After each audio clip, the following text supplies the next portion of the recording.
আসসালামু আলাইকুম। সবাইকে স্বাগতম জানাচ্ছি বিদ্যাবাড়ি অনলাইন ক্লাসরুম থেকে।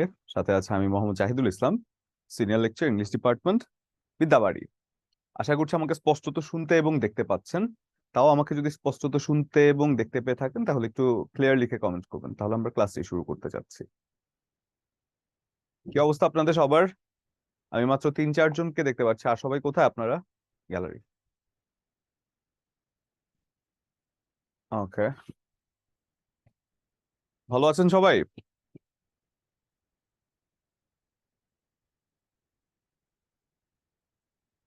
আচ্ছা, লাস্ট ক্লাসে আপনাদের কতটুকু পড়ানো হয়েছিল? লাস্ট ক্লাসে আমরা কি কি পড়েছি?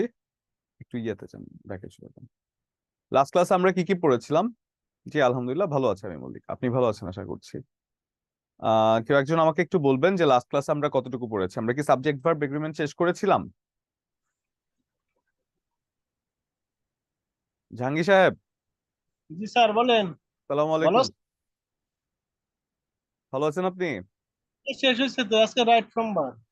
আজকে কি সাবজেক্ট ভার্ব এগ্রিমেন্ট শেষ হয়েছিল আপনাদের?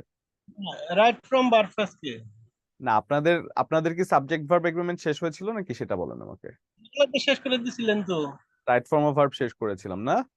না না, এটা করানো হয় না, এটা লিখছি সাবজেক্ট না। ভার্ব এগ্রিমেন্ট শেষ করেছিলাম, তাই তো? আমি আপনাদের তাহলে দুটো লেকচার, 3টা লেকচার নিয়েছি, একটাতে মানে দুটোতে পার্টস অফ স্পিচ শেষ করেছি। তারপরটাই কি আমি সাবজেক্ট ভার্ব এগ্রিমেন্ট পড়িয়েছি, তাই তো? আচ্ছা ঠিক আছে, তাহলে সেই হিসেবে আজকে আমাদের যে ক্লাসটা আছে সেই ক্লাসটা হচ্ছে right form of verb, tense, conditional. মোটামুটি বড় একটা লেকচার, মানে এটা নর্মালি একটু বড় লেকচারই হয়ে থাকে, তো সেজন্য আমরা এটা দুটো ক্লাসে ভাগ করে নিব। আমরা আজকের ক্লাসে দেখবো টেন্স এবং কন্ডিশনাল সেন্টেন্স, তারপরের ক্লাসে দেখবো রাইট ফর্ম অফ ভার্ব। কারণ এই right form of verb, tense, conditional এটা হচ্ছে দুটো লেকচার। 4 ঘন্টার ক্লাসের মধ্যে এটা কভার করা পসিবল, 2 ঘন্টার ক্লাসে কভার করা পসিবল না। পসিবল যদি 3 ঘন্টা, মানে 3 ঘন্টা টানা ক্লাস নেয় সেক্ষেত্রে হয়তো বা পসিবল। বাট আননেসেসারি আমি প্রেশারটা দিতে যাচ্ছি না আপনাদের উপরে, সেজন্য আমি চাচ্ছি যে আজকে আমরা টেন্স পড়বো। টেন্স যেহেতু একেবারে ইংরেজির বেসিকটা ঠিক করার জন্য টেন্সটা খুবই গুরুত্বপূর্ণ, এবং টেন্স ছাড়া আপনি যেহেতু কোনো কিছু ভালো করে বুঝবেন না, ইংরেজি ইনফ্যাক্ট লিখতেও পারবেন না। আপনারা যখন কোনো একটা ট্রান্সলেশন করবেন, কোনো একটা ইংরেজিতে কিছু লিখতে চাইবেন, আপনাদের টেন্সটা যেহেতু প্রচন্ড পরিমাণে কাজে লাগবে, সেজন্য আমি চাচ্ছি যে টেন্সটা আপনাদেরকে ভালো করে পড়াবো। তারপরে কন্ডিশনাল সেন্টেন্সটা আমরা ভালো করে পড়বো, তারপরে গিয়ে আমরা তারপরের ক্লাসে যে আছে সেটাই রাইট ফর্ম অফ ভার্বটা পড়বো, ঠিক আছে? তো চলুন, আজকে আমাদের প্রথম যে টপিকটা আছে সেই টপিকটা হচ্ছে কি টেন্স, কন্ডিশনাল এবং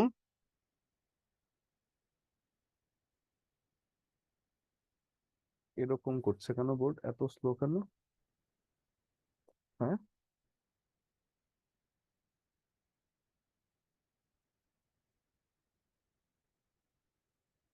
আচ্ছা। তো যেটা বলছিলাম, আমাদের বোর্ডটা একটু স্লো কাজ করছে আজকে, জানি না কেন। তো যাই হোক, আজকে যেটা বলছিলাম যে টেন্স, কন্ডিশনাল এবং রাইট ফর্ম অফ ভার্বের মধ্যে আমরা আজকে টেন্স এবং কন্ডিশনাল সেন্টেন্সটা পড়বো। প্রথমে আমরা চলে যাই একেবারে টেন্স। আর খেয়াল করে শুনবেন আজকের যে ক্লাসটি, যারা আপনারা ইংরেজিতে একটু দুর্বল নিজেদেরকে মনে করেন, বা যারা থাকে না যে সচরাচর মনে করেন যে ইংরেজিটা হয়তো বা একটু কঠিন সাবজেক্ট, তাদের জন্য আজকের ক্লাসটা খুবই ফ্রুটফুল হতে যাচ্ছে। খুবই ফ্রুটফুল হতে যাচ্ছে এই কারণে, কারণ আপনি যখন আজকের ক্লাসটা শেষ করবেন, ক্লাসটা শেষ করার পরে মোটামুটি আপনার বেসিকটা অনেকটা স্ট্রং হয়ে যাবে। কারণ টেন্স ইজ দা মানে basic of English grammar. Tense, parts of speech, এগুলো হচ্ছে ইংলিশ গ্রামার বেসিক। তো সেই জন্য ভালো করে আজকে ক্লাসটা নোট করবেন এবং বোঝার চেষ্টা করবেন কোন জায়গায় কোন সেন্টেন্সে কিভাবে কোন শব্দগুলো ব্যবহৃত হচ্ছে সেটা একটু বোঝার চেষ্টা করবেন। আচ্ছা, আশা করছি ক্লাস শেষে আজকে আপনি যতটুকু নলেজ পাবেন ততটুকু নলেজ আপনার পুরো বেসিকটাকে স্ট্রং করে দিবে, এবং পরবর্তীতে আপনি যখন আরো অ্যাডভান্সে যাবেন, সেন্টেন্স কারেকশন পড়বেন, ভয়েস পড়বেন, ন্যারেশন পড়বেন, এই টেন্সটা আপনাকে প্রচন্ড পরিমাণে হেল্প করবে। সেজন্য চলুন আজকে আমরা টেন্সে চলে যাই। প্রথমে যখন আমরা বলছি টেন্স, টেন্সের মানে কি? আপনাদের কাছে টেন্সের মানে কি একটু বলেন তো আমাকে। একটু কমেন্ট করবেন, টেন্সের মানে কি আপনাদের কাছে? টেন্স বলতে কি বোঝেন? টেন্স বলতে কি বোঝেন? কেউ কি কিছু বুঝি না আমরা? টেন্স হুম কাল, ওকে, সময়। কেউ কেউ বলছেন কাল, কেউ কেউ বলছেন সময়, ভেরি গুড। আচ্ছা, সাধারণত আমরা যখন বলি যে টেন্স কাকে বলা হয়? টেন্স আমরা সংজ্ঞাগত অর্থ যদি বলি তাহলে আমরা কি বলি যে ক্রিয়ার সম্পাদনের সময়কে বা ক্রিয়ার কালকে টেন্স বলা হয়। সংজ্ঞাগত ব্যাপার। তো সংজ্ঞাগত ব্যাপারের মধ্যে আমরা যদি যাই, সংজ্ঞাগত ব্যাপারটা কি মেমোরাইজেশন, মানে মুখস্থ একটা জিনিস। কিন্তু সংজ্ঞাগত ব্যাপারে যদি না যাই, আমরা যদি যাই যে টেন্সের যে বেসিকটা আছে সেটা যদি বুঝে আমরা করতাম তাহলে হয়তোবা এই মুখস্থের ব্যাপারটা আমার প্রয়োজন ছিল না। এখন মুখস্থের ব্যাপারটা প্রয়োজন না থেকে আমি যদি বুঝি তাহলে আমরা কি বলতাম এটাকে? আমরা কালও বলতাম না। আমরা যদি বলি কাজের সময়, ক্রিয়ার কালকে আমরা যদি বলি কাজের সময়, এটাকে আমি ভুল বলবো? ক্রিয়ার কালকে আমি যদি বলি কাজের সময়, এটা কিন্তু ভুল না। কাজটা যখন সম্পাদন হয়েছে বা যখন একটা কাজ সম্পাদিত হয়েছে, এই সময়টাকে টেন্স বলে বা ক্রিয়ার কাল বলে। তার মানে ক্রিয়ার কাল কি? কোন একটা কাজ সম্পাদনের যে সময়কে বোঝানো হয় সেই সময়কে টেন্স বলে। তাহলে টেন্সটা কি হলো? কাজ সম্পাদনের সময়। এখন আমরা সচরাচর যে প্রচলিত নিয়ম আছে সেই প্রচলিত নিয়মে আমরা কি করতাম, যে আমরা যে কোনো একটা টেন্স, আমরা জানি যে টেন্স হচ্ছে তিন প্রকার: বর্তমান কাল, অতীতকাল এবং ভবিষ্যৎকাল। এতটুকু আমরা সবাই জানি। বর্তমানে কোনো একটা কাজ করলে সেটা বর্তমান কাল, অতীতে কোনো একটা কাজ করলে সেটা অতীতকাল, ভবিষ্যতে কোনো একটা কাজ করলে সেটা ভবিষ্যৎকাল, যেটা আমরা মোটামুটি জানি। এখন আমরা যেটা করব সেটা হচ্ছে একটু ডিফারেন্ট ওয়েতে খুব ভালো করে টেন্সটা পড়বো। ডিফারেন্ট ওয়েটা কেমন? কারণ আপনার দেখা গিয়েছে যে আমরা ছোটবেলায় যখন টেন্স পড়েছি, তখন যখন আমরা একটা টেন্স পড়েছি ইনডিফিনিট, ধরেন আমরা প্রেজেন্ট টেন্স পড়ছি, প্রেজেন্ট টেন্স পড়ার সময় আমরা কি করতাম? Present indefinite, present continuous, present perfect continuous সবগুলো একসাথে পড়ে ফেলতাম। আমরা যখন পাস্ট পড়ছি, পাস্টের সময় past indefinite, past continuous, past perfect continuous একবারে পড়ে ফেলতাম। তারপরে ফিউচার কি? ফিউচারের সময়ও চারটা একবারে পড়ে ফেলতাম। কিন্তু এই জিনিসটা করতে করতে আমাদের মাঝে মধ্যে আসলে ঝামেলাই লেগে যেত যে আসলে একটা টেন্সের ইনডিফিনিটের সাথে আরেকটা টেন্সের ইনডিফিনিটের কিন্তু অনেক মিল আছে। ইনডিফিনিট গুলো সব একরকম, কন্টিনিউয়াস গুলো সব একরকম, পারফেক্ট গুলো সব একরকম, পারফেক্ট কন্টিনিউয়াস গুলো সব একরকম। এখন আমরা যদি একটার পুরোটা শেষ করি আরেকটা শুরু করি, ততক্ষণে কিন্তু আমরা গুলিয়ে ফেলি। এই পড়ার ওয়েটার জন্য আমরা গুলিয়ে ফেলি। তো আজকের যে ক্লাসটা আছে, আজকের ক্লাসে আমরা টেন্সটাকে ভিন্নভাবে শিখবো, একেবারে বেসিক থেকে একেবারে এমন ভাবে শিখবো যাতে কোনটার সাথে কিভাবে সম্পর্কিত, কোনটার বেসিক কি সেটা যেন ভালো করে বুঝতে পারি। তো চলুন, আমরা যখন টেন্সের কথা বলছি, টেন্স মূলত কাল, এবং টেন্সকে যদি আমি বলি, টেন্স হচ্ছে তিন প্রকার, যেটা আমরা সবাই জানি। টেন্স যে তিন প্রকার সেটা আমরা সবাই জানি।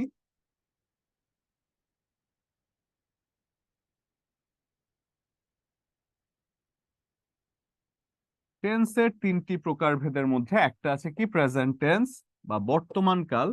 একটা কাজ কয় ভাবে সম্পন্ন হতে পারে? নিশ্চয়ই তিন ভাবে। একটা হলো এখন করছেন, একটা হচ্ছে অতীতে করেছেন, একটা হচ্ছে ভবিষ্যতে করবেন। তাহলে একটা হয়ে যায় প্রেজেন্ট টেন্স, যেটি বর্তমানে করছেন, প্রেজেন্ট টেন্স। একটা একটা হয়ে যায় পাস্ট টেন্স, এবং একটা হয়ে যায় ফিউচার টেন্স। অবশ্যই খাতা কলম নিয়ে বসবেন কিন্তু। ফিউচার টেন্স, আমরা একেবারে টেন্সের সবটুকু ভেতরে যাব, যতটুকু ভেতরে যাওয়া যায়, কারণ এটা খুবই গুরুত্বপূর্ণ চাকরি পরীক্ষার জন্য। যতটুকু ভেতরে যাওয়া যায় ততটুকু ঠিক ভেতরেই ঢুকবো আমরা, এবং টেন্স থেকে যদি প্রশ্ন আসে আমরা ইনশাল্লাহ পারবো। এই জায়গা থেকে যদি প্রশ্ন আসে ইনশাল্লাহ আমরা পারবো। ঠিক আছে? তাহলে যদি আমরা বলি প্রেজেন্ট টেন্স, পাস্ট টেন্স এবং ফিউচার টেন্স, যাদের আবার আলাদা আলাদা করে ভাগ করা হয়েছে, সেই ভাগগুলো কি কি? সেই ভাগগুলোকে আমি যদি বলি, টেন্সের যে ভাগ আছে সেই ভাগগুলোকে যদি আমি বলি, প্রত্যেকটা টেন্সের আবার চারটি ভাগ আছে। একটা হচ্ছে ইনডিফিনিট, একটা হচ্ছে কি কন্টিনিউয়াস, একটা হচ্ছে কি পারফেক্ট, একটা হচ্ছে কি পারফেক্ট, একটা হচ্ছে কি পারফেক্ট কন্টিনিউয়াস,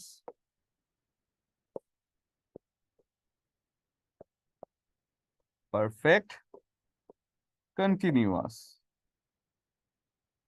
একটা হচ্ছে ইনডিফিনিট, কন্টিনিউয়াস, পারফেক্ট এবং পারফেক্ট কন্টিনিউয়াস। এবং তিনটা টেন্সকে যদি আমরা আলাদা আলাদা করি তাহলে সেটা কি?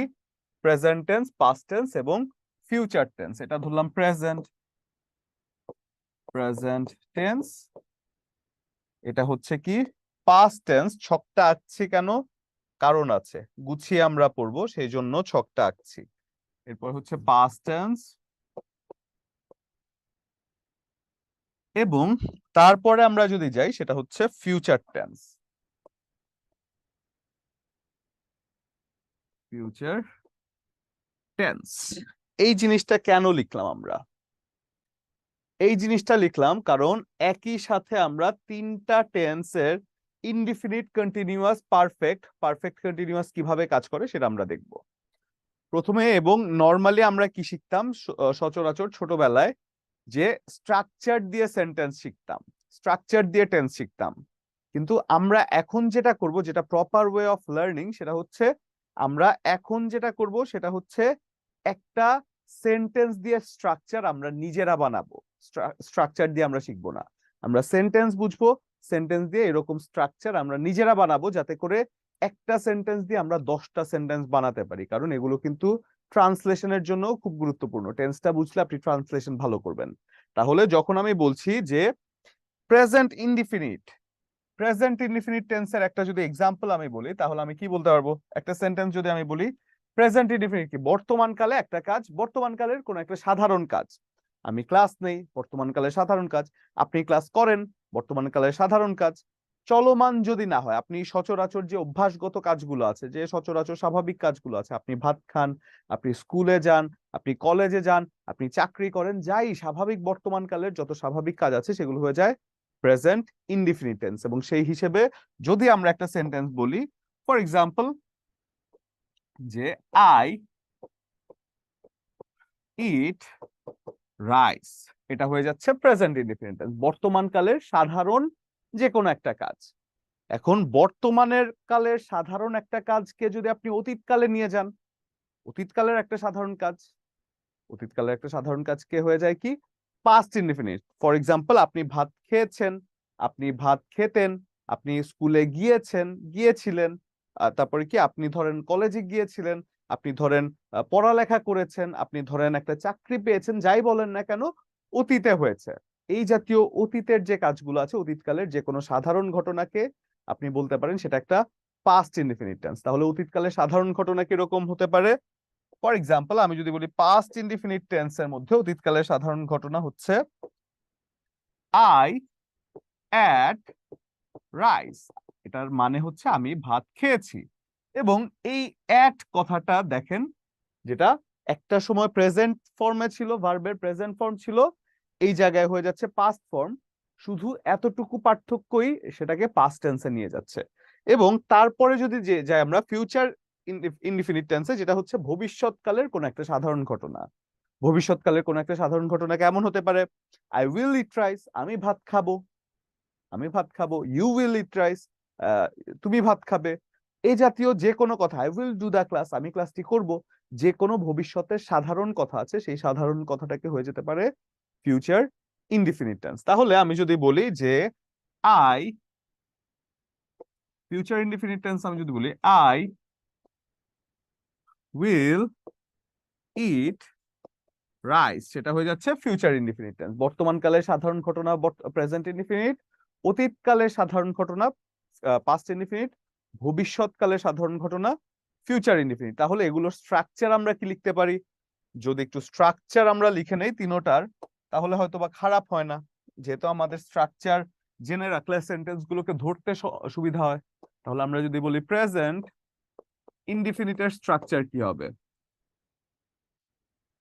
ইনডিফিনিটের স্ট্রাকচার যদি আপনি বলেন, সেটা হচ্ছে কি? সাবজেক্ট, ওই যে আই ছিল, সাবজেক্ট ছিল প্রথমে, তারপরে ইট ছিল, ইট কি প্লাস ভার্বের প্রেজেন্ট ফর্ম ছিল ইটটা, ভার্বের present form, present form plus object ছিল, রাইসটা ছিল কি? অবজেক্ট। এটা গেল প্রেজেন্ট ইনডিফিনিট টেন্সের স্ট্রাকচার। তারপরে যদি আমরা যাই present continuous, sorry past indefinite, past ইনডিফিনিটের স্ট্রাকচার যদি আমরা বলি,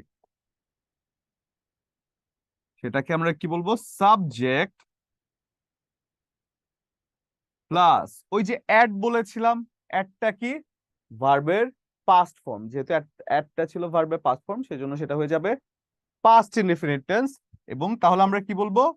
ভার্ব এর পাস্ট ফর্ম বসবে, তাই তো? পাস্ট ইনডিফিনিট টেন্সে ভার্বের পাস্ট ফর্ম বসবে প্লাস আর কি বসবে, অবজেক্ট বসবে। ওই যে আই অ্যাট রাইস যেটা করেছিলাম, পাস্ট ফর্মের পরে একটা অবজেক্ট ছিল, তাই তো? এবার যদি আমি বলি future indefinite tense, future indefinite tense, future indefinite আমরা কি করেছিলাম, সাবজেক্ট ওই যে আই বসিয়েছিলাম, সাবজেক্ট প্লাস একটা উইল বসিয়েছিলাম না, আই উইল ইট রাইস বা I shall eat rice, third person কি বলে যে সাবজেক্ট যেহেতু আই এর সাথে সবসময় শ্যাল বসে, যদিও এটা আই এর সাথে উইলও বসে, দুটোই আপনি বসাতে পারেন, কিন্তু most of the cases I এর সাথে উইলটা বসানো বেশি অ্যাপ্রোপ্রিয়েট, কারণ শ্যালটা আসলে কি মানে মডার্ন ইংলিশ না, উইলটা হচ্ছে আই এর সাথে মডার্ন ইংলিশ। তাহলে আমি যদি এখানে বলি সাবজেক্ট প্লাস শ্যাল উইল যে কথাগুলো আছে অক্সিলারি ভার্ব হিসেবে বা মডাল অক্সিলারি ভার্ব হিসেবে, শ্যাল অথবা উইল প্লাস ভার্বের কি ছিল, প্রেজেন্ট ফর্ম, প্রেজেন্ট ফর্ম, কারণ আমরা কি বলেছিলাম যে আই উইল ইট, ইটটা কি ছিল ভার্বের প্রেজেন্ট ফর্ম, তাই তো? তারপরে আমি যদি বলি তারপরে কি থাকে, অবজেক্ট। এই গেল প্রেজেন্ট ইনডিফিনিট।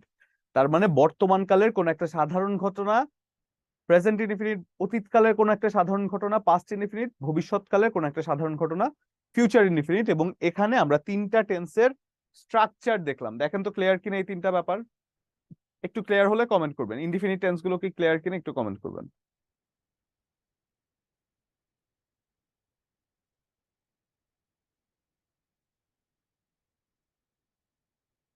ওকে, এবার যদি যে আমরা পাস্ট কন্টিনিউয়াস টেন্সে, এবার যদি আমরা যাই past continue sorry present continuous, past continuous এবং ফিউচার কন্টিনিউয়াস টেন্সে, ঠিক আছে? প্রেজেন্ট কন্টিনিউয়াস, পাস্ট কন্টিনিউয়াস এবং ফিউচার কন্টিনিউয়াস, যে কন্টিনিউয়াস গুলোকে আমরা একসাথে বোঝার চেষ্টা করব।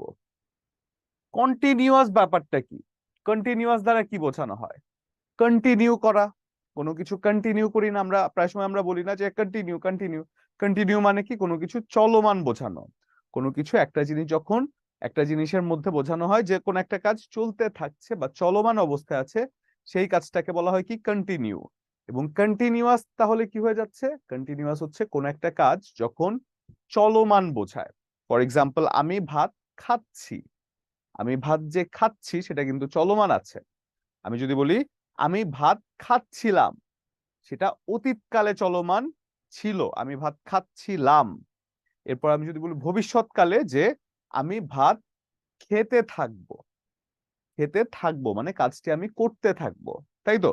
এই জাতীয় যত চলমান কাজগুলো আছে সেগুলো হয়ে যাচ্ছে কন্টিনিউয়াস টেন্স। এবং কন্টিনিউয়াস টেন্সের যদি আমরা এক্সাম্পল বলি, ফর এক্সাম্পল আমি যদি কি বলে সেন্টেন্স দিয়ে এক্সাম্পলটা শুরু করি, তাহলে আমি কি বলতে পারবো কন্টিনিউয়াস টেন্সে? প্রথম এক্সাম্পল হচ্ছে এই ইট রাইস দিয়ে পুরোটা বুঝাবো, যাতে করে আপনি পার্থক্যটা একেবারে স্পষ্ট চোখে পড়ে।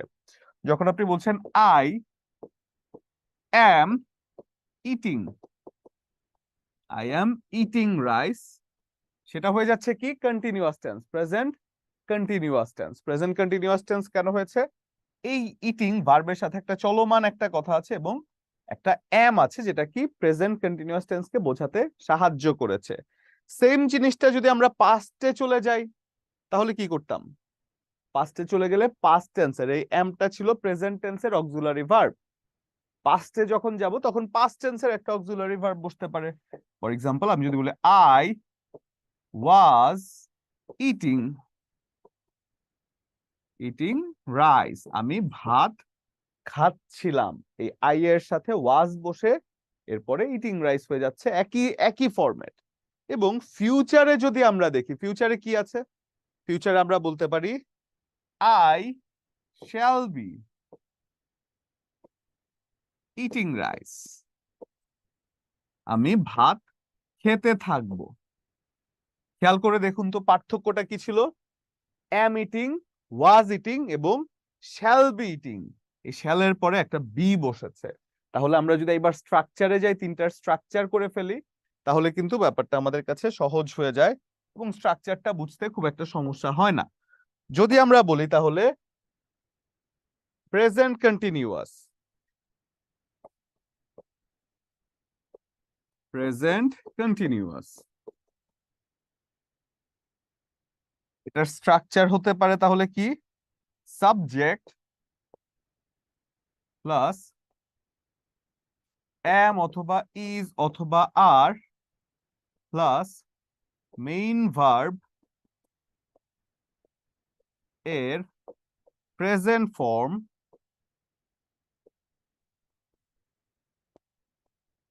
Plus ING plus object.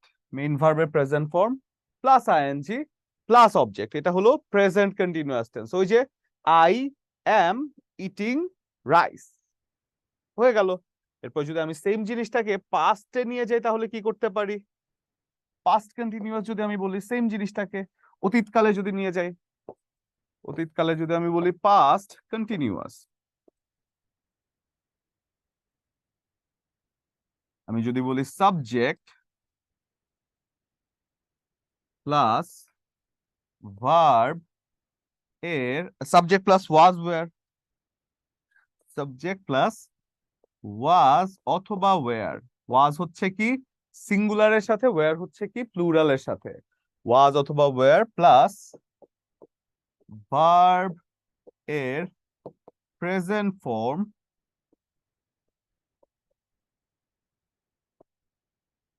Plus ING plus object. এই যে ভার্বের প্রেজেন্ট ফর্ম কেন হয়েছে, কারণ এখানে ওয়াজ ওয়্যার দ্বারা অলরেডি পাস্টে চলে গিয়েছিল। যখন বলছি আই ওয়াজ ইটিং রাইস, আমি ভাত খাচ্ছিলাম, এই ওয়াজটা অলরেডি পাস্টেই নিয়ে গিয়েছে, তো সেজন্য আবার আরেকবার পাস্টে নিয়ে যাওয়ার প্রয়োজন নাই। আপনি এরপরে মেইন ভার্বের প্রেজেন্ট ফর্ম রেখে তার সাথে আইএনজি যুক্ত করলেই বোঝানো হয় এটা পাস্ট কন্টিনিউয়াস টেন্স। তাহলে ফিউচার কন্টিনিউয়াস টেন্সে যদি আমরা যাই, ফিউচার কন্টিনিউয়াস টেন্স, আমরা যদি বলি সাবজেক্ট, প্রথমে সাবজেক্ট ছিল ফিউচার কন্টিনিউয়াস টেন্সে আই, তারপরে কি শ্যাল বি অথবা উইল বি ছিল, উইল বি, ওই যে I shall be eating rice. তারপরে কি ভার্বের প্রেজেন্ট ফর্ম প্লাস ভার্ব এর present form plus ING plus object, এটা হয়ে যায় প্রেজেন্ট ফিউচার কন্টিনিউয়াস টেন্সের যে স্ট্রাকচার আছে। ফিউচার কন্টিনিউয়াস কি যে কোনো একটা টেন্সের যে কোনো একটা কাজকে চলমান অবস্থায় রাখে। এখন আপনি আমাকে ইউ দিয়ে একটা ফিউচার কন্টিনিউয়াস টেন্সের এক্সাম্পল বানিয়ে দেন তো, ফিউচার কন্টিনিউয়াস টেন্সের ইউ, ইউ সাবজেক্ট দিয়ে, ইউ সাবজেক্ট দিয়ে কে পারবেন একটা ফিউচার কন্টিনিউয়াস টেন্সের একটা এক্সাম্পল বানিয়ে দেন আমাকে, কেউ পারবেন? একটু হ্যান্ড রেজ করবেন, কেউ যদি পারি হ্যান্ড রেজ করবেন, বললেই হবে, লিখতে হবে না, লিখতে সময় বেশি যাবে। ইউ দিয়ে একটা ফিউচার কন্টিনিউয়াস টেন্স কেউ বানিয়ে দিতে পারবেন?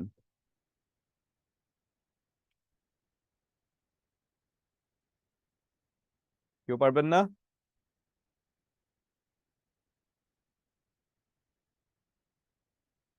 আচ্ছা জাহাঙ্গীর সাহেব দেখি, জি, জাহাঙ্গীর সাহেব ভালো আছেন?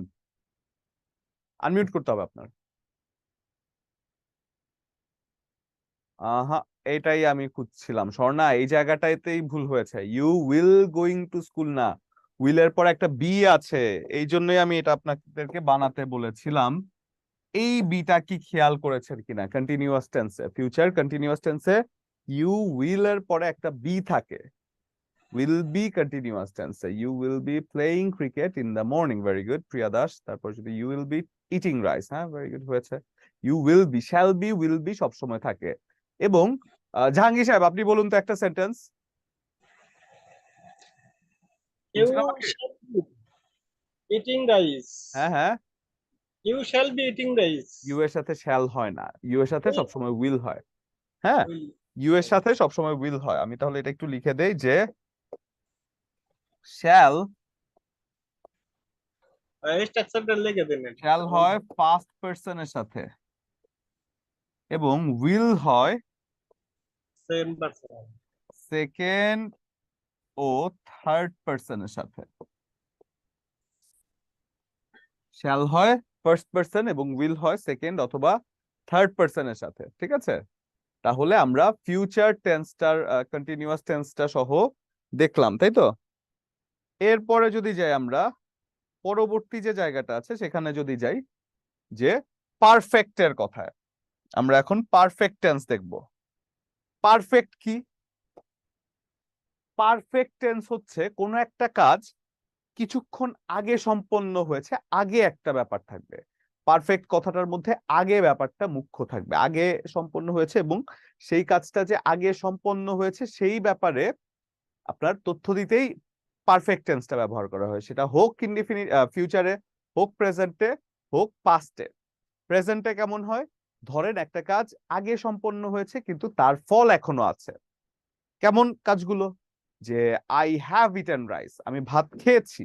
আপনি যে ভাত খেয়েছেন, আপনার পেট কিন্তু এখনো ভাতে ভরা আছে, মানে আপনার কিন্তু খিদে পায়নি। আপনাকে যদি কেউ জিজ্ঞাসা করে যে তুমি কি খেয়েছো, আপনি তখন কি বলেন? যে হ্যাঁ, আই হ্যাভ ইটেন রাইস, বা আমি খেয়েছি, তাই তো? তার মানে সেই যে কাজটা আছে, আপনি যখন বলছেন যে আই হ্যাভ ইটেন রাইস, আমার ভাত খাওয়া আছে, মানে আমার পেটে খিদা নাই, তার মানে কি কাজটা সম্পন্ন হয়েছে, আপনার এখনো তার ফল আছে। I have passed in the examination, আপনি যখন বলছেন I have passed in the examination, আমি পরীক্ষায় পাশ করেছি। এই যে I have passed in the examination বলছেন, এই হ্যাভ পাসড এর দ্বারা বোঝানো হচ্ছে আপনি পূর্বে পাশ করেছেন কিন্তু তার রেজাল্ট এখন আছে। আপনি ফেল করার আগ পর্যন্ত আপনার পাস করার রেজাল্টটা কিন্তু পাসই। এরপরে যদি আপনি বলেন যে আই হ্যাভ রিটেন এ বুক, আপনি একটা বই লিখেছেন। এখন বইটা তো আপনি লিখেছেন, তো আপনি লিখেছিলেন যদি বলেন হয়, কিন্তু বইটা তো সবসময় সত্ত্বাধিকার আপনার। যখনই বলেন না কেন লেখাটা আপনারই ছিল এবং আপনার কাছেই থাকবে, এজন্য হ্যাভটা দিয়ে বোঝানো হয় যে আপনার বই জিনিসটা, এবং আপনি লিখেছেন, আপনি সেটা হয়তো বা আগে লিখেছেন কিন্তু সেটা এখনো আপনারই সত্ত্বাধিকারে আছে। সেজন্য হ্যাভটা হচ্ছে আগের কাজ কিন্তু এখনো তার ফল বিদ্যমান আছে, এমন অবস্থায় বোঝানো হয় প্রেজেন্ট পারফেক্ট টেন্সকে। যে প্রেজেন্ট পারফেক্ট একটা টেন্স হচ্ছে কোন একটা কাজ আগে সম্পন্ন করেছে এবং তার ফলটা বর্তমানে এখনো বিদ্যমান আছে। ফর এক্সাম্পল, আমি যদি প্রেজেন্ট পারফেক্টের একটা সেন্টেন্স বলি, প্রেজেন্ট পারফেক্টের একটা সেন্টেন্স যদি আমি বলি, তাহলে আমি কি বলবো?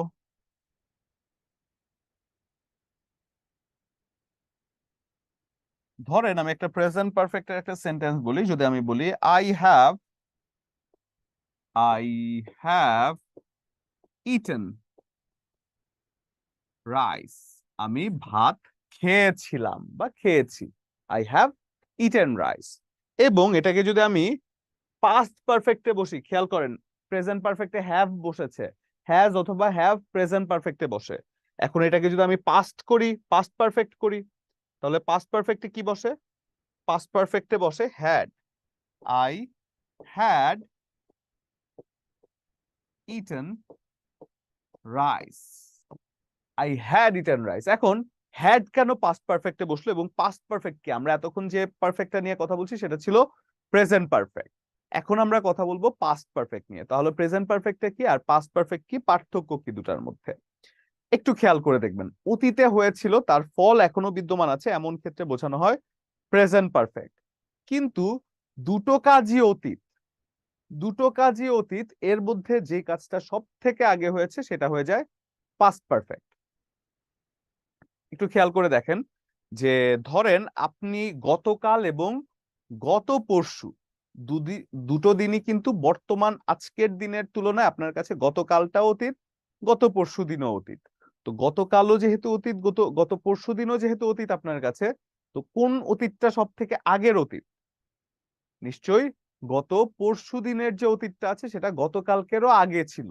সেজন্য এই গত পরশু দিনকে বোঝানো হয় পাস্ট পারফেক্ট এবং গতকালকে বোঝানো হয় পাস্ট ইনডিফিনিট। তাহলে এই জিনিসটাও আমরা একটু নোট করে নিই যে পাস্ট পারফেক্ট হচ্ছে অতীতকালে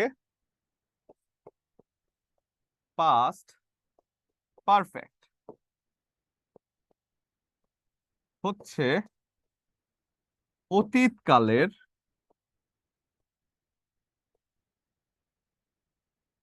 দুটি কাজের মধ্যে যেই কাজটি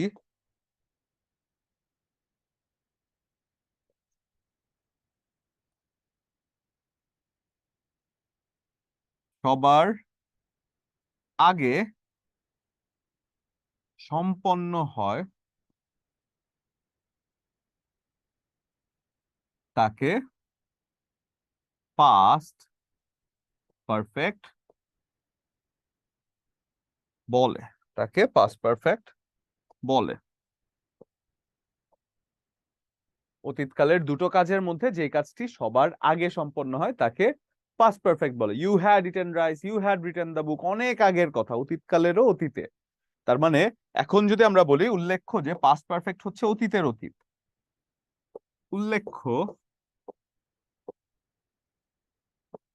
যে পাস্ট পারফেক্ট টেন্স হচ্ছে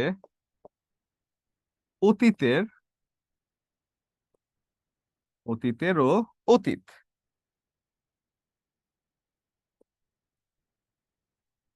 অতীতেরও অতীত মানে যেটি সর্বাপেক্ষা আগে হয়েছে সেটা হয়ে যায় পাস্ট পারফেক্ট। আশা করছি এটা লেখা হয়েছে। তাহলে এবার যখন আমি বললাম আই হ্যাড ইটেন রাইস, এটা পাস্ট পারফেক্ট টেন্স। এরপরে যদি আমি বলি ফিউচার পারফেক্টে কি হয়, শ্যাল বি ছিল, উইল বি ছিল, কন্টিনিউয়াসে এখন হয়ে যায় কি শ্যাল হ্যাভ, উইল হ্যাভ। আপনি যদি বলেন I shall have, I shall have eaten rice, মানে ভবিষ্যতের একটা সময়ের পূর্বে আপনি খেয়ে ফেলবেন, এটা বলা হচ্ছে যে কোন একটা ভবিষ্যতের সময়ে, কোন একটা নির্দিষ্ট সময়ে আপনি একটা নির্দিষ্ট কাজ কোন একটা কাজের পূর্বে করে ফেলবেন। এই জাতীয় কথাগুলো হয়ে যায় শ্যাল হ্যাভ, উইল হ্যাভ, মানে ফিউচার পারফেক্ট টেন্স। সেক্ষেত্রে শ্যাল হ্যাভ, উইল হ্যাভটা দেখলে আপনি বুঝবেন, এবং শ্যাল হ্যাভ, উইল হ্যাভ এর পরে মেইন ভার্বের পাস্ট পার্টিসিপল ফর্ম দেখলে আপনি বুঝবেন সেটা ফিউচার পারফেক্টে আছে। তাহলে আমরা যদি এবার কয়েকটা স্ট্রাকচার লিখে নেই, কি লিখতে পারবো খেয়াল করে দেখুন তো। আমরা প্রেজেন্ট পারফেক্টে যদি স্ট্রাকচার বলি, প্রেজেন্ট পারফেক্ট, প্রেজেন্ট পারফেক্ট এর যদি স্ট্রাকচার বলি আমরা আমরা কি বলবো, subject plus have, has, have অথবা হ্যাজ প্লাস মেইন ভার্বের past participle form plus object. এটা গেল কি পাস্ট পারফেক্ট টেন্সের, সরি প্রেজেন্ট পারফেক্ট টেন্সের যে স্ট্রাকচার আছে। তাহলে আমরা প্রেজেন্ট পারফেক্ট যদি হয়ে থাকে এখন পাস্ট পারফেক্টের স্ট্রাকচার লিখে নেই। পাস্ট পারফেক্ট, পাস্ট পারফেক্টে কি আছে, সাবজেক্ট প্লাস হ্যাড প্লাস ভার্বের past participle form plus object. এই গেল পাস্ট পারফেক্ট টেন্স, যেটা আই হ্যাভ আ পেন। হ্যাঁ এটা আমরা বলছি, এটা নিয়ে আমরা কথা বলবো। হ্যাঁ এটা আমরা কথা বলবো 929254। আপনার নামটা একটু লিখবেন, হ্যাঁ আপনার ডিভাইসের নাম বা আপনি এই নামটা আসছে আর কি আপনার নামের ক্ষেত্রে। এটা নিয়ে আমরা কথা বলবো, এটা নিয়ে আমরা ডিটেইলেই কথা বলবো। এবার যদি আমি যাই future perfect tense, future perfect যেখানে বলা হচ্ছে সাবজেক্ট প্লাস শ্যাল হ্যাভ অথবা উইল হ্যাভ প্লাস ভার্ব এর past participle form plus object, যেটা আমরা দেখলাম subject plus shall have plus ভার্বের past participle form plus object. আচ্ছা ঠিক আছে, আমরা আয়শা এটা এটা দেখবো। আপনার যে নামটা আছে সেই নামটা একেবারে চেঞ্জ করে ফেলুন আর কি, সেটা আশা করছি ভালো হবে। তাতে তাতে করে পরবর্তী যে কোনো কোয়েশ্চেনে আমি বুঝতে পারবো যে আসলে কে কথাটা বলছেন। ঠিক আছে, এটা আশা করছি যে কি বলে পারফেক্ট আপনার হয়েছে। এরপরে যদি যে আমরা ফিউচার পারফেক্টের পরে আসে কি প্রেজেন্ট পারফেক্ট কন্টিনিউয়াস, তারপরে পাস্ট পারফেক্ট কন্টিনিউয়াস এবং ফিউচার পারফেক্ট কন্টিনিউয়াস, সেই জায়গাটায় যদি আমরা যাই, এইগুলো basically bad English. Present perfect কন্টিনিউয়াসটাই আসে শুধু, কিন্তু পাস্ট পারফেক্ট কন্টিনিউয়াস এবং ফিউচার পারফেক্ট কন্টিনিউয়াস এগুলো হচ্ছে ব্যাড ইংলিশ, চাকরি পরীক্ষায় খুব একটা আসে না, বা এটা আসলে ব্যবহারও করা হয় না। প্রেজেন্ট পারফেক্ট কন্টিনিউয়াসটাই শুধু আসে, এছাড়া অন্যগুলো কিন্তু খুব একটা আসে না।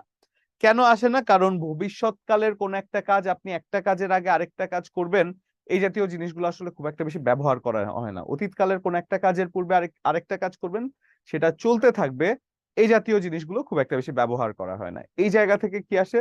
শুধু আসে প্রেজেন্ট পারফেক্ট কন্টিনিউয়াসটা, বা এটাই আসলে মানে ইংরেজিতে ব্যবহার করা যায়। তো সেটা কেমন?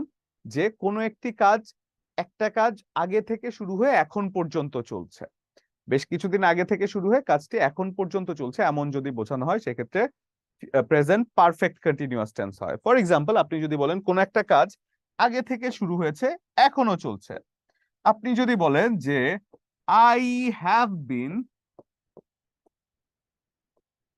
Talking with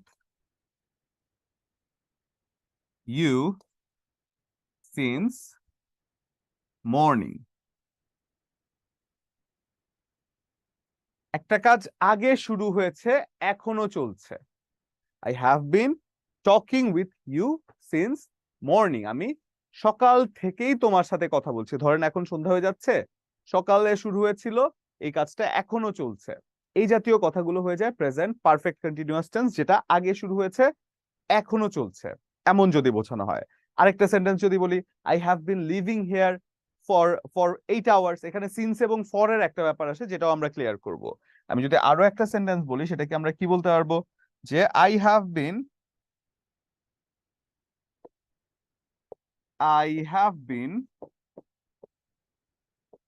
living here for 4 years. একটা কাজ আগে শুরু হয়েছে এখনো চলছে, এই জাতীয় কাজগুলো যখন হয় তখন হয়ে যায় প্রেজেন্ট পারফেক্ট কন্টিনিউয়াস টেন্স, যেটি কিনা চাকরি পরীক্ষায় আসে এবং ব্যবহারও করা হয়। ঠিক আছে?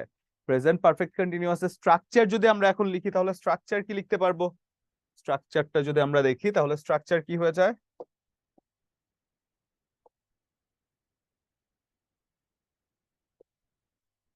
প্রেজেন্ট পারফেক্ট কন্টিনিউয়াস, যেখানে আপনি যদি স্ট্রাকচার বলেন, সেখানে আপনি কি বলতে পারবেন? সাবজেক্ট ছিল প্রথমে, প্লাস হ্যাভ বিন ছিল, প্লাস ভার্ব এর প্রেজেন্ট ফর্ম ছিল, present form plus ING plus object, যেটা কিনা ছিল টেন্সে আমরা যখন দেখেছি, যে এটার সেন্টেন্সের যখন এক্সাম্পল আমরা দেখেছি, খুব সুন্দর করে আমরা কিন্তু ডিটেইলে বুঝে গিয়েছি। ঠিক আছে? এখন যদি আমরা একটু বলি যে সিন্স এবং ফর এর একটা ব্যাপার যে আসলো, সিন্স এবং ফর ব্যাপারটা কি? এটা চাকরি পরীক্ষায় আসে, সেজন্য আমি বলছি যে সিন্স এবং ফর, এখানে আমি একটা জায়গায় বলেছিলাম যে আই হ্যাভ বিন কি বলে, I have been talking with you since morning, আবার I have been talking with you for 4 hours. কখন সিন্স বসে, কখন ফর বসে, এটা একটা চাকরি পরীক্ষার জন্য আসে, গুরুত্বপূর্ণ একটা জায়গা। এটা সেন্টেন্স কারেকশন হিসেবে মোটামুটি এসে থাকে। তাহলে এই জিনিসটা যদি একটু খেয়াল করে দেখি আমরা, যে সিন্স এবং ফর দুটোই সময়ের পূর্বে বসে, সিন্স এবং ফর দুটোই সময়ের পূর্বে বসে। সিন্স হচ্ছে একটা স্পেসিফিক টাইম, স্পেসিফিক টাইম বা সুনির্দিষ্ট সময়, সুনির্দিষ্ট সময়। এবং ফর যদি আমি বলি, ফর হচ্ছে কি duration of time, duration of time বা সময়ের ব্যাপ্তি, সময়ের ব্যাপ্তিকে বোঝায়। ঠিক আছে? সময়ের ব্যাপ্তি মানে কি? নির্দিষ্ট সময় মানে কি? যেই সময়টার কথা বলছে সেই সময়টাই, রাত 12টা, সকাল 5টা, ভোর 6টা, যেই সময়টাকে বলেন সেই সময়টাকেই যদি বোঝায় তাহলে স্পেসিফিক টাইম হয়। আর যদি বলা হয় 5 ঘন্টা, 10 ঘন্টা, 20 ঘন্টা, 200 দিন, 400 দিন, অর্থাৎ একটা ডিউরেশন বোঝানো হয়, এমন সময়কে বলা হয় ব্যাপ্তি। তাহলে আমি যদি স্পেসিফিক টাইমের মধ্যে কয়েকটা স্পেসিফিক টাইম বলি, আমরা কি বলতে পারবো? 5 a.m., 10 p.m., last month, তারপর কি লাস্ট ইয়ার, সবগুলোই স্পেসিফিক টাইম বা সুনির্দিষ্ট সময়। আবার ডিউরেশন যদি আমরা বলি, ডিউরেশন কেমন বলতে পারবো? 5 years, 3 days, 5 seconds ইনফ্যাক্ট। এই সবগুলোই হয়ে যায় ডিউরেশন অফ টাইম, মানে ব্যাপ্তি থাকে। এবং মনে রাখতে পারি কিভাবে? সিঙ্গুলারের সাথে সিন্সের এস এর মিল আছে, এই সিঙ্গুলারের সাথে মিল আছে, এবং এখানে দেখবেন সময়গুলো সবগুলো সিঙ্গুলার, ঠিক আছে?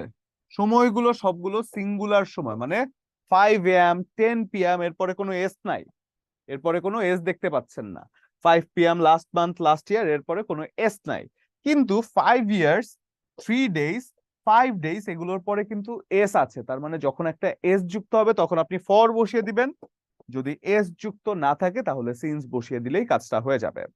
তার মানে সিন্স এবং ফর এর ব্যাপারটা হচ্ছে, সিন্স হচ্ছে কোন একটা নির্দিষ্ট সময়কে বোঝায়, যেই সময়টাকে বলা হচ্ছে সেই সময়টাকেই যদি বোঝানো যায় তাহলে সিন্স বসবে। ফর বসবে কখন? যখন একটা ডিউরেশন অফ টাইম বোঝানো হয়, যখন একটা কয়েকটা ঘন্টার সমষ্টিকে বোঝানো হয়, এই জাতীয় ক্ষেত্রে। ঠিক আছে? আহ আচ্ছা, আহ স্যার আপনি তো অনেক টেকনিক দিয়ে আচ্ছা ঠিক আছে, এটা আমি বের করে দিব ফারজানা, আপনি টেনশন করবেন না, এই ব্যাপারটাও আমি বের করে ফেলবো ইনশাল্লাহ। তো যেটা বলছিলাম যে এটা তাহলে হয়ে গেল সিন্স এবং ফর এর যে আলাদা আলাদা করে ব্যাপারটা, সেটা সেটা আশা করছি আমরা খেয়াল করে দেখতে পেরেছি, সিন্স এবং ফর। তাহলে এবার যদি আমি দুটো সেন্টেন্স লিখি, আপনারা হ্যান্ড রেজ করবেন যে দুটো সেন্টেন্সে কখন সিন্স বসবে কখন ফর বসবে, এটা একটু আমাকে বলতে হবে। You have been studying dash 8 hours। এবং আমি যদি বলি it has been raining dash morning, কোনটাতে কি বসবে? প্রথমে কে? সাইমা আমিন। সাইমা শুনতে পাচ্ছেন আমাকে? জি স্যার। আসসালামু আলাইকুম, ভালো আছেন? ওয়ালাইকুম আসসালাম, আলহামদুলিল্লাহ। আচ্ছা বলুন কি হবে স্যার এখানে? Sir, you have been studying for 8 hours. For 8 hours, কারণ এখানে একটা ডিউরেশন বুঝিয়েছে, তাই তো? জি, এখানে বেশি সময় বোঝাচ্ছে। আচ্ছা, আর এখানে it has been raining since morning, নির্দিষ্ট since time. Morning, exactly since morning. তাহলে আমাদের যদি এখন মানে এটা সেন্টেন্স কারেকশনে আসে, আমরা কি বুঝবো না কখন সিন্স বসবে কখন ফর বসবে? পারবো কি স্যার, আমরা? বুঝতে পেরেছি আমি। পারবো স্যার। ইনশাআল্লাহ পারবো, ঠিক আছে। তাহলে তারপরে আমরা যাই, সিন্স এবং ফর এর ব্যাপারটা আমরা ক্লিয়ার করলাম। এখন আরো একটা ব্যাপার আছে যেটা আমাদের একটু ক্লিয়ার করা দরকার, সেটা হচ্ছে কি বিফোর এবং আফটার, যে ব্যাপারটা থেকে চাকরির পরীক্ষায় প্রচুর প্রশ্ন আসে, এবং সেটা পাস্ট পারফেক্ট টেন্সের একটা উদাহরণ। হ্যাঁ, বিফোর এবং আফটার এই দুটো জায়গায় থেকে প্রশ্ন আসে। বিফোর কখন বসে এবং আফটার কখন বসে? বিফোর এবং আফটার পাস্ট পারফেক্ট টেন্সের একটা এক্সাম্পল। এবং এই জায়গায় দেখা গিয়েছে যে আমি যখন মোটামুটি ইয়ে করেছিলাম, রিসার্চ করেছি, তখন দেখেছি যে টেন্স থেকে যদি প্রশ্ন আসে, বিফোর আফটারের যে নিয়মটা আছে সেখান থেকে প্রশ্ন আসার সম্ভাবনা 95%। একটা জায়গা, এই জায়গাটা থেকেই প্রশ্ন আসার। বাট এই জায়গাটা বুঝতে হলে আপনার টেন্সটাকে মোটামুটি খুব ভালোভাবে আয়ত্তে থাকতে হবে আপনার। ঠিক আছে, যতটুকু আমি এতক্ষণ বোঝালাম ততটুকু কিন্তু পরীক্ষায় খুব কমই আসে, কিন্তু এতটুকু বোঝানোর কারণ ছিল যাতে এটা পারেন আপনি। কারণ এটা হঠাৎ করে বললে আপনি পারবেন না, যদি পুরোটা সেন্স আপনার থাকে তাহলে হয়তো আপনি পারবেন। এখন বিফোর আফটারের কথা বলি। বিফোর আফটারের কথাটা হয়ে যাচ্ছে অতীতের, অতীতের মানে এটা এই এই দুটো জিনিস হয়ে যায় কি পাস্ট পারফেক্টের সাথে সম্পৃক্ত আর কি, বিফোর এবং আফটার। এখন আমরা একটা জিনিস পাস্ট পারফেক্টে কিন্তু শিখেছি যে অতীতের অতীতকে বলা হয় পাস্ট পারফেক্ট। তার মানে অতীতের অতীত যখন কথাটা আমরা বলছি, কোনো একটা কাজের আগেই তো কোনো একটা কাজে হয়েছে, তার মানে অতীতেরও অতীতে যে কাজটা বিফোরের মানে অতীতেরও বিফোরে যে অতীতটা, তাহলে সেটা কি হয়ে যায়? পাস্ট পারফেক্ট, এবং অতীতেরও আফটারে যে অতীতটা সেটা কি হয়ে যায়, পাস্ট পারফেক্ট। এই জিনিসটা যদি একটু খেয়াল করে দেখি তাহলে বিফোর এর পূর্বে বসে পাস্ট পারফেক্ট,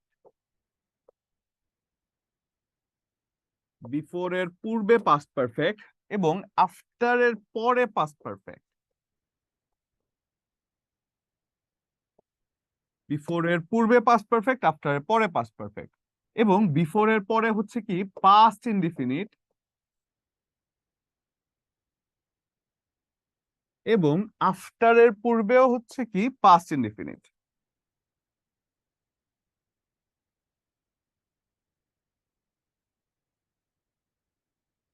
বিফোর এর পরেও পাস্ট ইনডিফিনিট, আফটার এর পূর্বেও পাস্ট ইনডিফিনিট। এখন বিফোর এর পূর্বে পাস্ট ইনডিফিনিট মানে এই ব্যাপারটা যদি আমরা টেকনিক্যালি মনে রাখতে চাই তাহলে জাস্ট একটা জিনিস মনে রাখলেই হবে, বিফোর অর্থ কি পূর্বে, বিফোর অর্থ পূর্বে, তাহলে পূর্বের যার অর্থ তার পূর্বে পাস্ট পারফেক্ট, এবং আফটার অর্থ কি পরে, আফটার অর্থ যেহেতু পরে তাহলে পরের পরে পাস্ট পারফেক্ট। অর্থাৎ পাস্ট পারফেক্ট আমরা কি জানি, আমরা জানি হ্যাড প্লাস ভার্বের পাস্ট পার্টিসিপল ফর্ম বসে, তাই তো? পাস্ট পারফেক্ট আমরা কি জানি, হ্যাড প্লাস ভার্বের পাস্ট পার্টিসিপল ফর্ম থাকে। এখানেও আমরা কি জানি, হ্যাড প্লাস ভার্বের পাস্ট পার্টিসিপল ফর্ম থাকে পাস্ট পারফেক্টে। আমরা এটা মোটামুটি জানি যে হ্যাড প্লাস ভার্বের পাস্ট পার্টিসিপল ফর্ম থাকে পাস্ট পারফেক্টে। এই যে জিনিসটা আছে এই জিনিসটা ধরেই কিন্তু আমরা বুঝে যাই, এবং অন্য যে অংশটা আছে সেখানে কি ভার্বের পাস্ট ফর্ম, ভার্বের পাস্ট ফর্ম। এখন এই স্ট্রাকচার ধরে যদি আমরা একটা সেন্টেন্স বানাই, দেখেন তো সেন্টেন্সটা কেমন হয়। আমি যদি বলি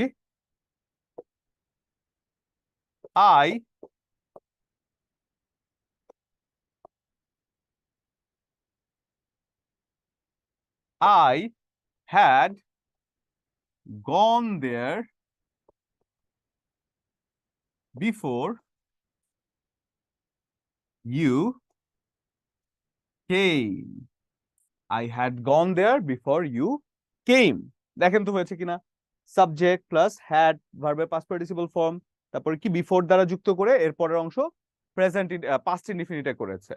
তো এই জিনিসটা হচ্ছে পাস্ট ইনডিফিনিট এবং পাস্ট পারফেক্টের একটা মিশ্রণ, যে জায়গাটা থেকে চাকরির পরীক্ষায় প্রশ্ন আসে। পরীক্ষায় প্রশ্ন আসবে কি, একটা অংশ তুলে দিয়েছে এবং বিফোর এর পরে কি হবে সেটা চারটা অপশনের মধ্যে থাকবে। আপনি বিফোর এর পরে যে পাস্ট পারফেক্ট থাকে সেটা আপনি ধরতে পারেন কিনা সেটাই আসলে পরীক্ষার মধ্যে জানতে চাওয়া হয়। তাহলে এই জাতীয় দুই একটা সেন্টেন্স আমাকে বলে দেন তো, বিফোর মানে এই বিফোর আফটার দিয়ে দুই একটা সেন্টেন্স আমাকে বলে দেন তো, কে বলতে পারবেন? বিফোর এবং আফটার দিয়ে কি হতে পারে, আর কি সেন্টেন্স? নর্মালি কি এখানে যে সেন্টেন্স গুলো থাকে সেই সেন্টেন্স গুলো আমি যতটুকু বইয়ে দেখেছি সব সময় রোগীকে মারতে হয়। The patient had died before the doctor came. The patient had died after the doctor came.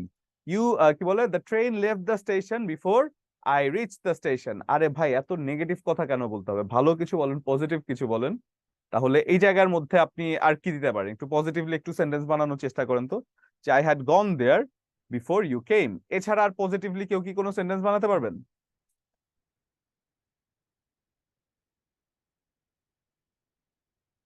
ধরেন তো আমি বলি যে I had loved you before you loved me। হয় sentence, I had loved you before you loved me। তুমি আমাকে ভালোবাসার পূর্বেও আমি তোমাকে ভালোবেসেছি। তার মানে কি, এটা হয়ে যাচ্ছে একটা পাস্ট পারফেক্ট এবং পাস্ট ইনডিফিনিটের মিশ্রণ। কেউ পারছেন না, একটা সেন্টেন্স বানাতে পারবেন না, এটা একটা হলো? আমার স্টুডেন্টরা এত মানে পারবে না, এটা আমার কাছে বিশ্বাস হচ্ছে না। কয়েকটা সেন্টেন্স বানান তো, সবাই পারবেন, আমি জানি সবাই পারবেন, আলসেমি করে মনে হয় লিখছেন না। পজিটিভ একটা সেন্টেন্স, নেগেটিভ না। ওই যে রোগী মারবেন না, দয়া করে রোগীকে মারবেন না, ট্রেনকেও ছাড়া করবেন না, পজিটিভ সেন্টেন্স লিখেন।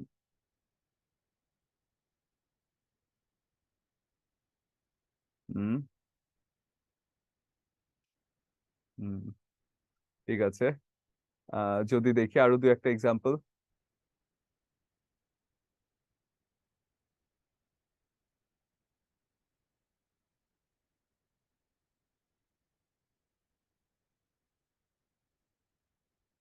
I had reached the college before the bell rang. Very good, mashallah.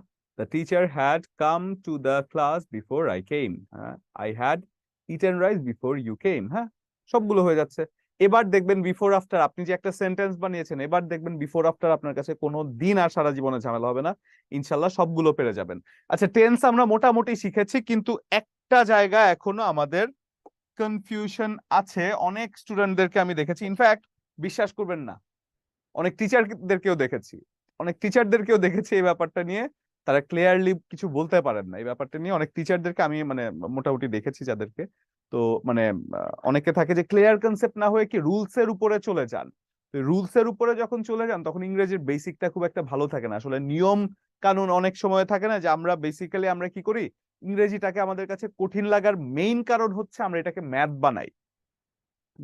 কি ম্যাথ যেমন মুখস্থ করে a plus b whole square equal to a square plus twice a b plus b square, এই জাতীয় যে জিনিসগুলো মুখস্থ করে, এইরকম আমরা করি কি subject plus object plus verb, এই সেই হাবিজাবি দুনিয়া সবকিছু মুখস্থ করে ফেলি, হুইচ ইজ কমপ্লিটলি আননেসেসারি। দরকারই নেই আপনার এত কিছু মুখস্থ করার।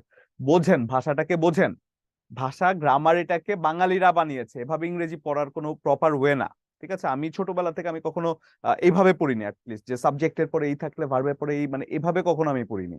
আমি যে সেন্সটা ক্রিয়েট করার চেষ্টা করেছি, সেই সেন্সটা আমাকে অনেক হেল্প করেছে। এবং সেই সেন্সটা যদি আমরা বলি, এই জায়গার মধ্যে সেই সেন্সটা একটু আমরা দেখি। ধরেন আমি বলছি আই হ্যাড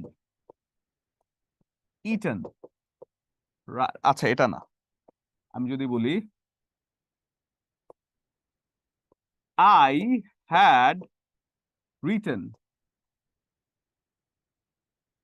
বুক, এবং আমি বলছি আই হ্যাড আ বুক, কোনটি কোন টেন্স হবে? আই হ্যাড রিটেন আ বুক এবং আই হ্যাড আ বুক, কোনটি কোন টেন্স? হ্যান্ড রেজ করে দেখি কে বলতে পারেন, হ্যান্ড রেজ করে। নাজদিন আক্তার।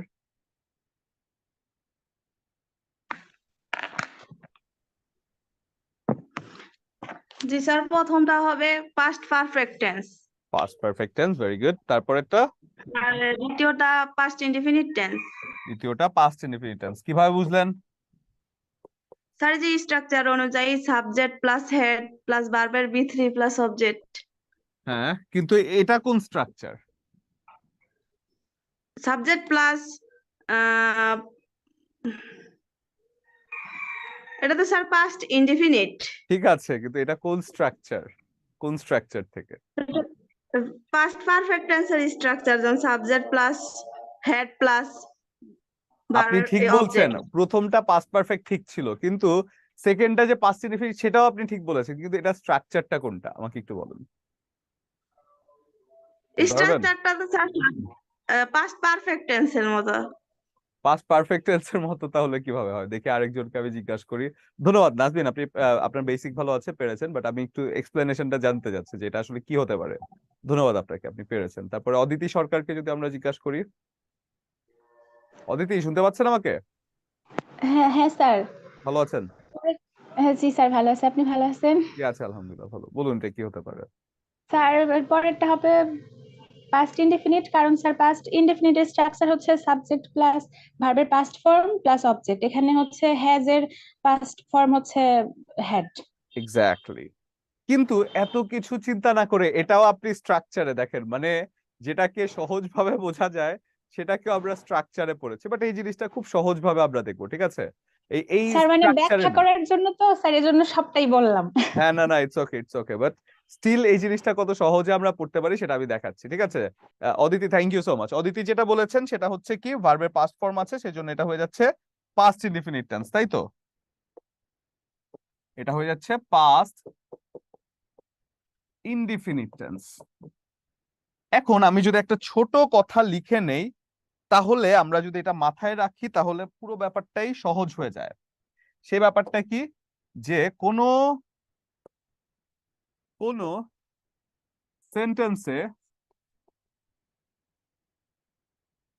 অক্সিলারি ভার্ব যদি মেইন ভার্বের কাজ করে,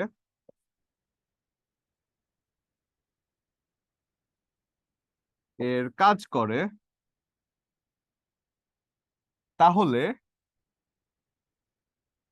সেই সেন্টেন্সের সেই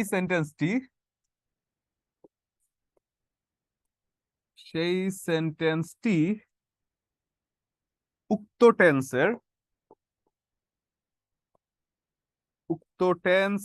এর ইনডিফিনিট টেন্স হবে।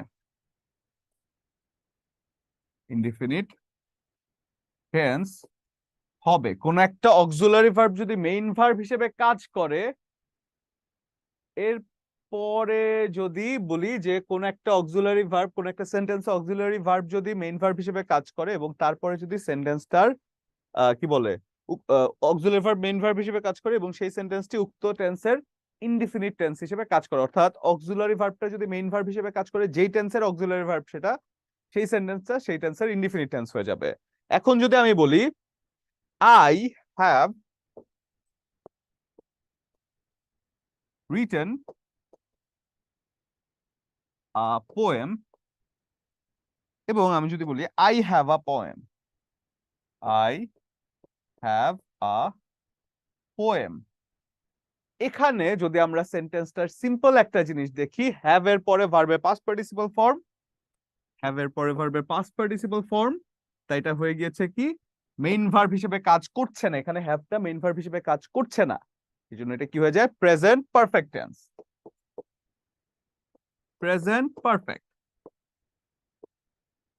এবং আমরা যদি বলি এখানে এই হ্যাভটা কিন্তু মেইন ভার্ব হিসেবে কাজ করছে, মেইন ভার্ব হিসেবে কাজ করছে অক্সিলারি ভার্ব, তাহলে সেটা সেই টেন্সের ইনডিফিনিট টেন্স অর্থাৎ present perfect tense. Present perfect, sorry present indefinite, কি বলছি আপনাদের বলতে বলতে আমি তো ভুল করছি, সেটি হয়ে যায় প্রেজেন্ট ইনডিফিনিট টেন্স। এবং মনে রাখছি কি যে যেই টেন্সের, এটা কি ইনডিফিনিট টেন্সের অক্সিলারি ভার্ব না, এটা যদি মেইন, এটা মানে প্রেজেন্ট টেন্সের অক্সিলারি ভার্ব, তো প্রেজেন্ট টেন্সের অক্সিলারি ভার্ব যদি আমি দেখি মেইন ভার্ব হিসেবে কাজ করছে, সেটা অবশ্যই ইনডিফিনিট টেন্স হবে, আর কোনো টেন্সে আমি যাবই না। ঠিক আছে, তাহলে এই I have written a poem এবং আই হ্যাভ আ পোয়েম দুটোর মধ্যে টেন্সগত যে পার্থক্য আছে, ব্যাপারটিকে আমরা ধরতে পেরেছি? একটু কমেন্ট করবেন। আপনার ক্লাস করার পর থেকে ইংরেজি এখন অনেক সহজ লাগে, শুধু ভোকাবুলারি পারি না। ভোকাবুলারি আপনাদের ক্লাস হয়নি তো, সেজন্য একটু কঠিন লাগে মনে হয়। ভোকাবুলারি ক্লাস হলে ইনশাল্লাহ পারবেন। হ্যাঁ, ভোকাবুলারি আমার সাথে যতগুলো ক্লাস হবে এর মধ্যে সব থেকে ইন্টারেস্টিং করে আমি নেওয়ার চেষ্টা করি ভোকাবুলারি ক্লাসটা, খুব ইন্টারেস্টিং হবে ইনশাল্লাহ। আচ্ছা, তাহলে আমরা বুঝেছি। এবার আমরা যদি একটু দেখি যে আমরা কি বুঝলাম, সেটা কি বুঝেছি নাকি।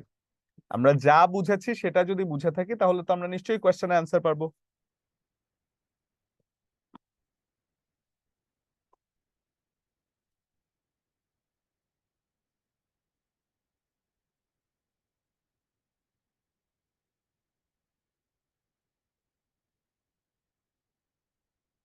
আচ্ছা,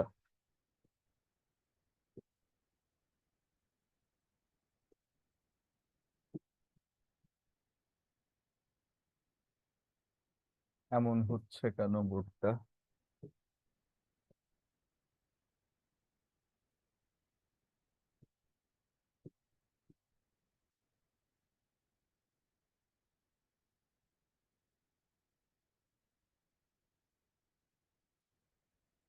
আচ্ছা, এবার আমাকে বলেন তো এটা। থ্যাঙ্কস এ লট স্যার, বুঝেছে। আচ্ছা, ওয়েলকাম। আচ্ছা, আপনি তো এই কোয়েশ্চেনটা করেছিলেন, ওই যে কি জানো আপনার নাম কি জানো বলেছিলেন স্যার, আহ কিছু একটা নাম, আপনি মনে হয় এই কোয়েশ্চেনটা করেছিলেন।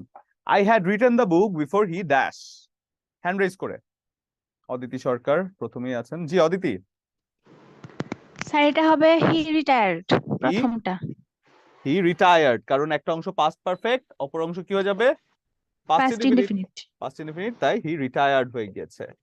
এরপরে যদি যাই আমরা, which one of the following is a present continuous tense?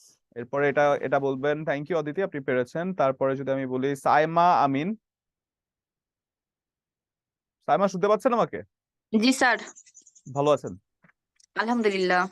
বলুন এটা কি হবে? I am reading. I am reading, কি পড়ছেন আপনি? এখানে তো প্রেজেন্ট কন্টিনিউয়াস টেন্স আমাকে আইডেন্টিফাই করতে বলা হয়েছে কিন্তু অবজেক্ট দেওয়া নাই। আই না এম না রিডিং। সেটা আমি বলছি না, আমি বলছি আপনি কি পড়ছেন, এটার কথা আমি বলছি না। আপনি যখন বলছেন আই এম রিডিং, আমি মনে করেছি আপনি পড়ছেন, আমি বললাম কি পড়ছেন আপনি সেটা বললাম। ঠিক স্যার আছে, আমরা আই এম ক্লাস রিডিং। করছি। ওকে, তাহলে এটা হয়ে যাচ্ছে বি আনসার, কারণ এটা ছাড়া কন্টিনিউয়াস টেন্স আর কোনোটা হবেই না, তাই তো? জি স্যার। ভেরি গুড, বুঝে বলছি তো আমরা?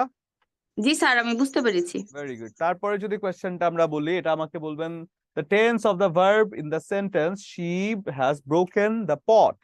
এটা কি বলবেন? এটা আমাকে বলবেন নাজমুন। হ্যালো, কি হচ্ছে? হ্যালো, জি স্যার। আচ্ছা, এটা কি হবে? এটা আমাকে একটু বলবেন। নাজমুন, আপনাকে হ্যালো বলিনি, আমি লাইভে হ্যালো বলেছিলাম। বুঝতে পেরেছেন? জি বলুন স্যার, ভালো আছেন আপনি? জি স্যার। আচ্ছা বলুন, এটা কি হতে পারে? The tense of the verb in this sentence she has broken the pot. এটা কি হতে পারে? Present perfect. কি? Present perfect. প্রেজেন্ট পারফেক্ট কিভাবে বুঝলেন আপনি? প্রেজেন্ট পারফেক্ট কিভাবে বুঝলেন? প্রেজেন্ট পারফেক্ট কিভাবে বুঝলেন?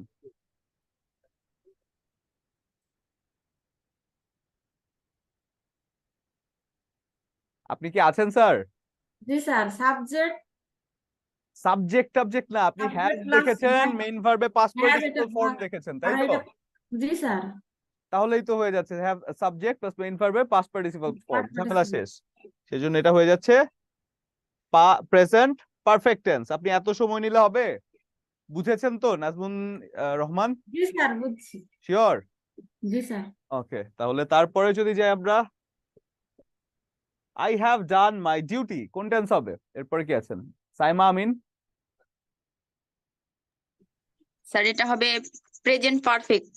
প্রেজেন্ট পারফেক্ট, কারণ হ্যাভ ডান। এরপরে যদি আমি যদি বলি I have a pen, Saima, তাহলে কোনটা হতো? তাহলে কোন sir tense? Present indefinite. Indefinite. এই ব্যাপারটা তো ক্লিয়ার, এই দুটো ব্যাপার তো ক্লিয়ার। জি স্যার এই দুটো পার্থক্য আমার কাছে ক্লিয়ার। ভেরি গুড, মাশাআল্লাহ। তারপরে যদি যাই আমরা, which one is present perfect tense? বলেন তো এখানে প্রেজেন্ট পারফেক্ট টেন্স কোনটা? Present perfect I have read. I have read. read এর past participle form কি? রিডই কিন্তু, সেজন্য জি এটা sir present read. Perfect tense হয়ে যায়। Very good. তো বোর্ড আমার কি করতে হচ্ছে এরকম কেন? আচ্ছা, এটা যদি বলেন আই হ্যাভ বিন ডুইং, এটা কি হবে? সোমা?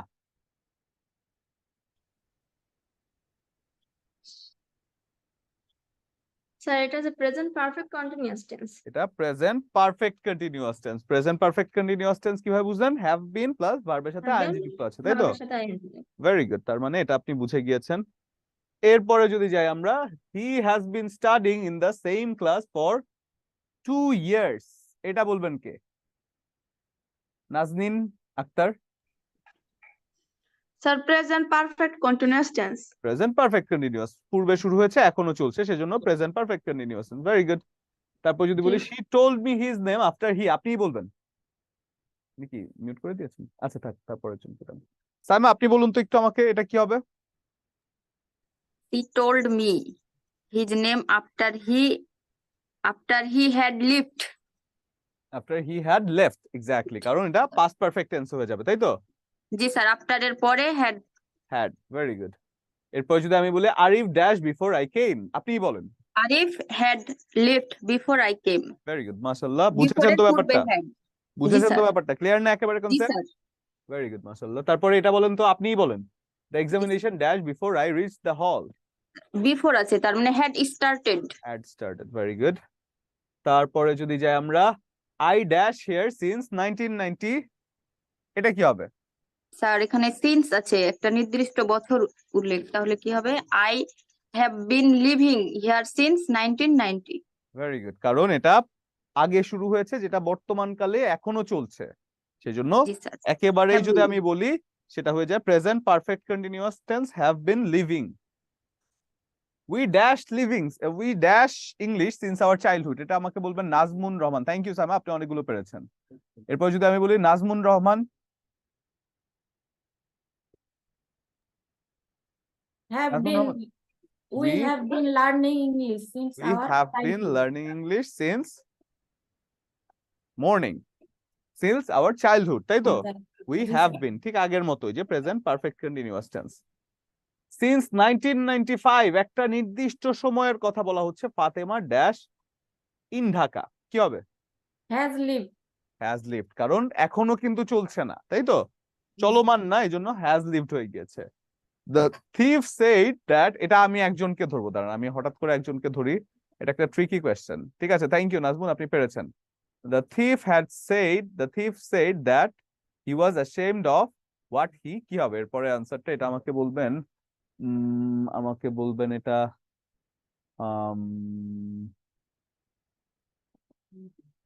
মিতু খানম। মিতু, আমাকে শুনতে পাচ্ছেন আপনি? জি স্যার, ভালো আছেন স্যার? আসসালামু আলাইকুম স্যার। ওয়ালাইকুম আসসালাম, জি ভালো স্যার। আছেন? বলুন তো মিতু, এটা কি হতে পারে? ক্লাস তো করেছেন তাই না? জি স্যার, তিনটাই করছি। তিনটা না, আজকেরটা প্রথমটা আর করেছেন কি, নাকি? জি স্যার, জি স্যার। আচ্ছা, The এটা thief এটা কি হতে পারে বলুন তো was আমাকে?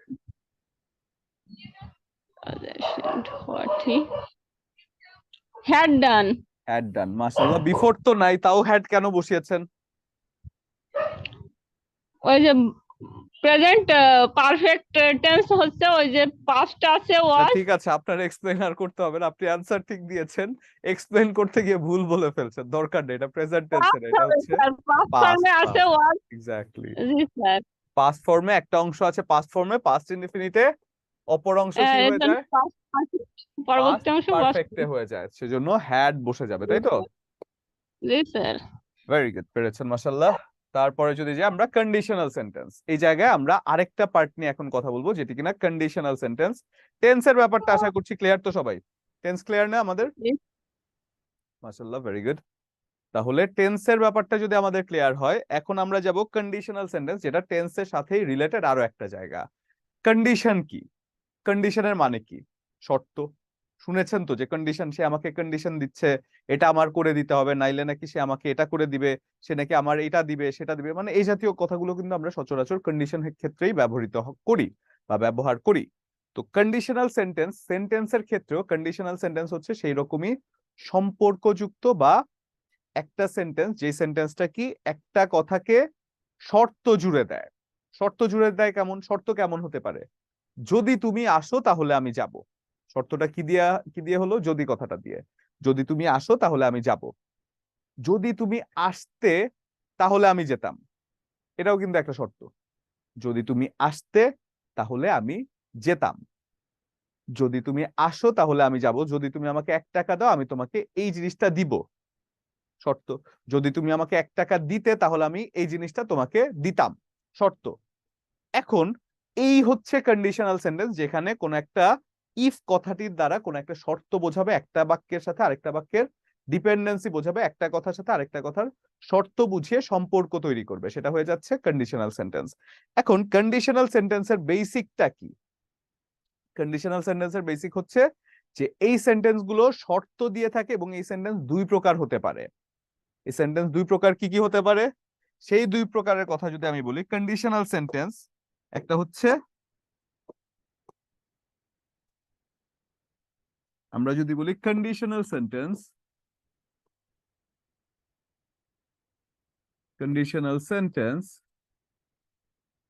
একটা হচ্ছে কি রিয়েল কন্ডিশন,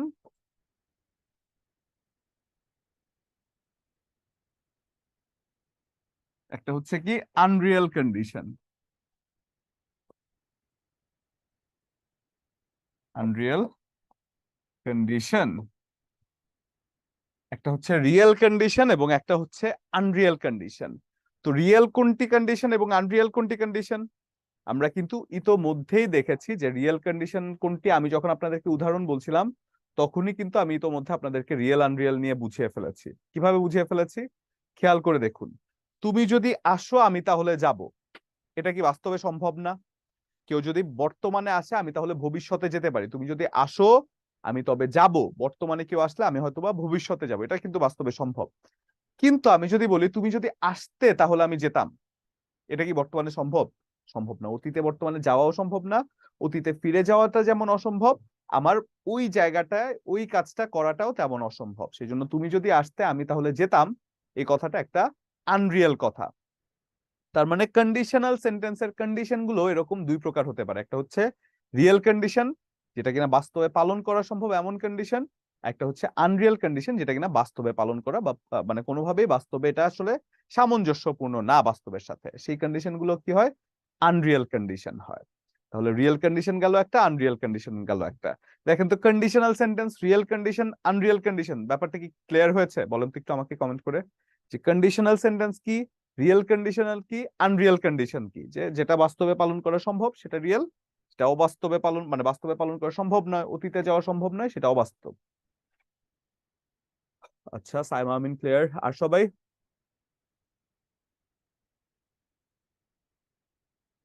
ভেরি গুড, তোমারও ক্লিয়ার।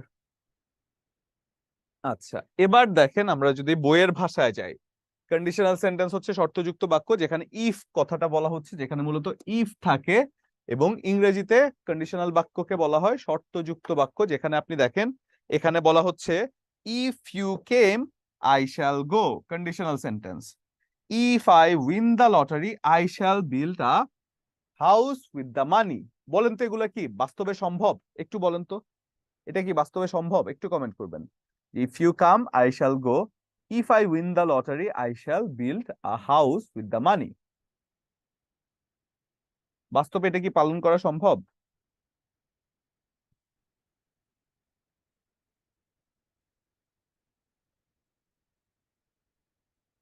সহজ একটা জিনিস এতক্ষণ লাগছে কেন?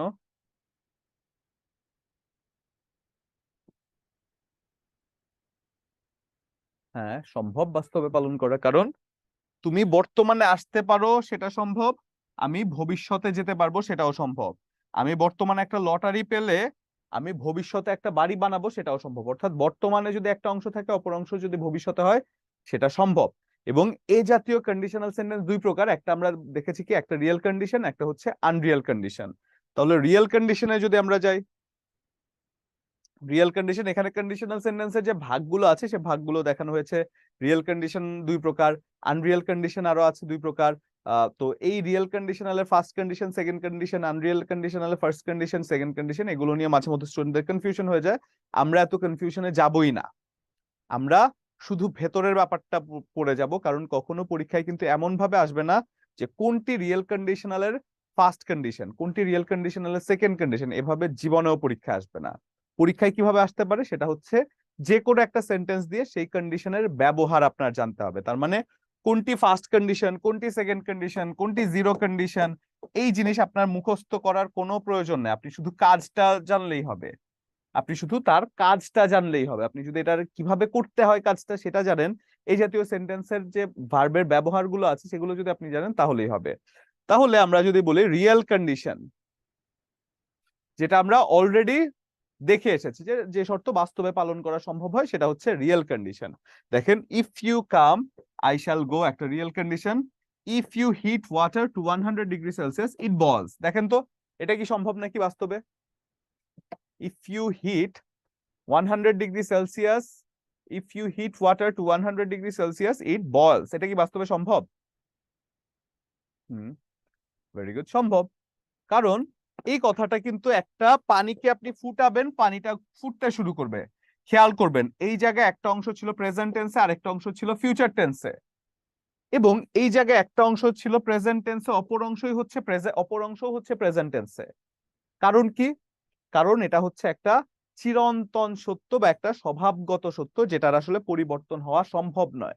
আপনি যদি বলেন যে তুমি যদি পানিকে 100 ডিগ্রি তাপমাত্রায় ফোটাতে শুরু করো তাহলে পানি ফুটবে ভবিষ্যতে, এই কথাটা আপনি বললে কিন্তু হবে না। পানি ফুটে যাচ্ছে, 100 ডিগ্রি দেওয়ার সাথে সাথে পানি ফুটে যাচ্ছে, কারণ এটা ফুটাটাই স্বাভাবিক। তো সেজন্য এটা হচ্ছে একটা রিয়েল কন্ডিশন। রিয়েল কন্ডিশন দুই প্রকার, একটা হচ্ছে রিয়েল কন্ডিশনালের ফার্স্ট কন্ডিশন যেটা একটা প্রেজেন্ট টেন্সে হলে আরেকটা প্রেজেন্ট টেন্সেই হতে পারে, এবং সেই কাজগুলো হতে পারে কোনগুলো?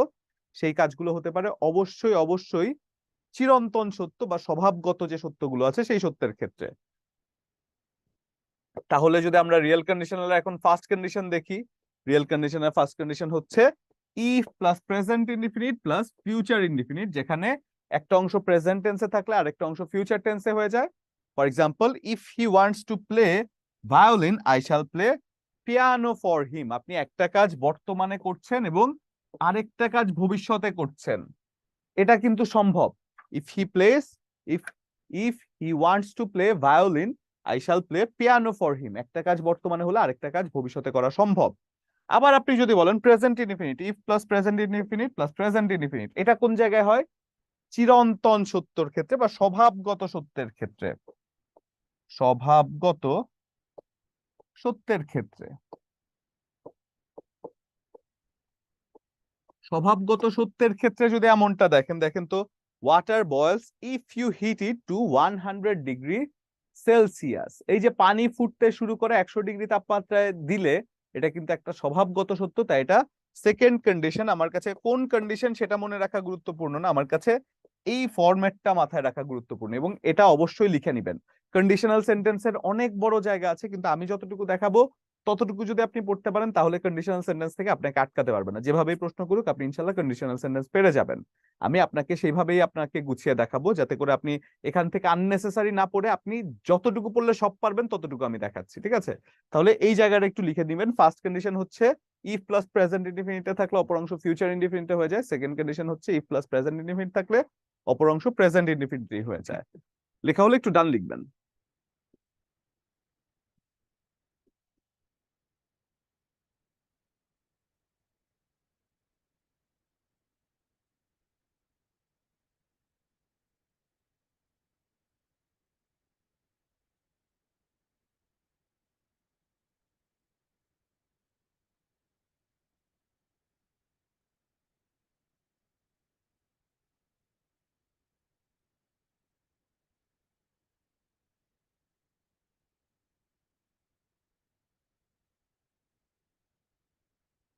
লেখা হয়ে থাকলে একটু ডান লিখবেন, হ্যাঁ?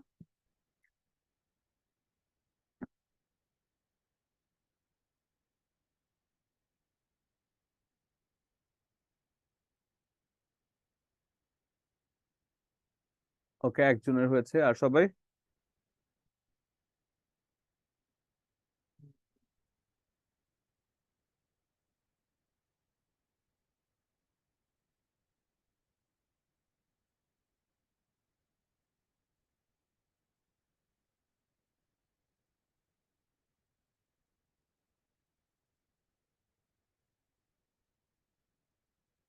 দুইজন, মঞ্জুরুল ইসলাম মঞ্জু দুইজনের হয়েছে, আর সবাই? জাহাঙ্গীর সাহেব?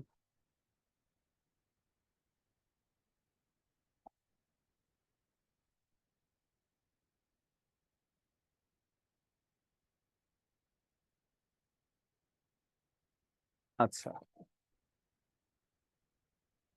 এবার আমরা যাই একটু আনরিয়াল কন্ডিশনে, যেটা অবাস্তব কন্ডিশন। আনরিয়াল কন্ডিশনালের প্রথম কন্ডিশন হচ্ছে একটা অংশ যদি পাস্ট ইনডিফিনিটে থাকে অপর অংশে উড কুড অথবা মাইট বসে, এবং এই উড কুড মাইট দিয়ে ফিউচার ইন পাস্টে বোঝানো হয়। উড কুড মাইট যে কথাগুলো আছে এগুলো বেসিক্যালি ফিউচার ইন পাস্টকে বোঝানো হয়। ফর এক্সাম্পল, আপনি যদি বলেন if I were you I would do that, যদি আমি তুমি হতাম তাহলে আমি কাজটি করতাম। এই তুমি হতাম যে কথাটা, এই তুমি হতামটাই বোঝানো হয় উড কুড অথবা মাইট যে কথাগুলো আছে সেগুলো দ্বারা, ঠিক আছে? অর্থাৎ আনরিয়াল কন্ডিশনালে, আনরিয়াল কন্ডিশনাল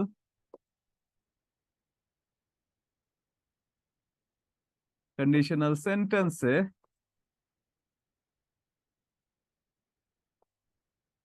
উড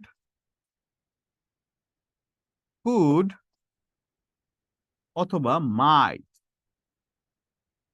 এইগুলো ব্যবহৃত হয়। আনরিয়াল কন্ডিশনালে উড কুড অথবা মাইট ব্যবহৃত হয়, ঠিক আছে? এটা হচ্ছে পাস্টের টেন্স। আনরিয়াল কন্ডিশনালে একটা অংশ যদি পাস্ট টেন্সে থাকে অপর অংশে উড কুড অথবা মাইট ব্যবহৃত হয়। সেটাকে কেন উড কুড মাইট ব্যবহৃত হয়? সেটাকে ফিউচার ইন পাস্টে নিয়ে যাওয়ার জন্য। ফিউচার ইন পাস্টে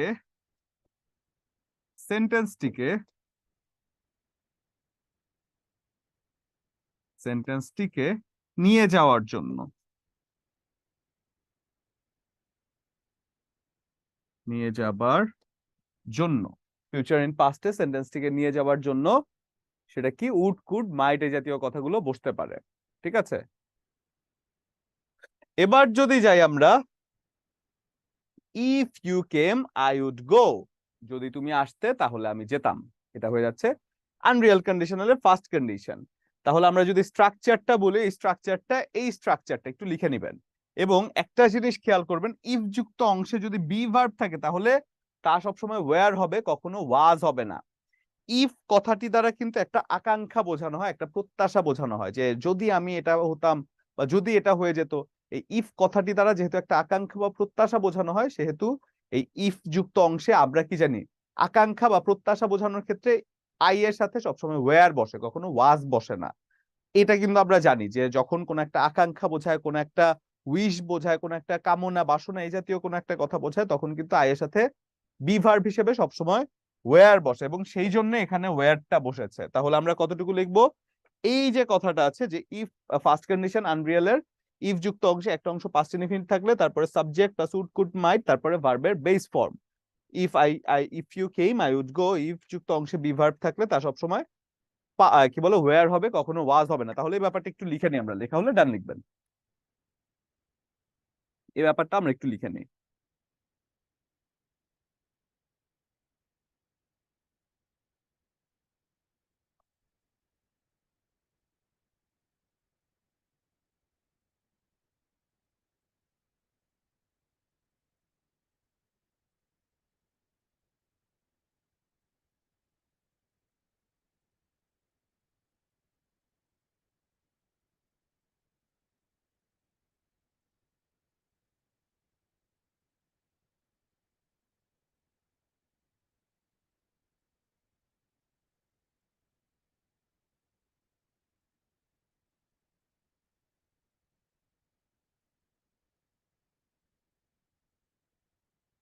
হয়েছে আমাদের?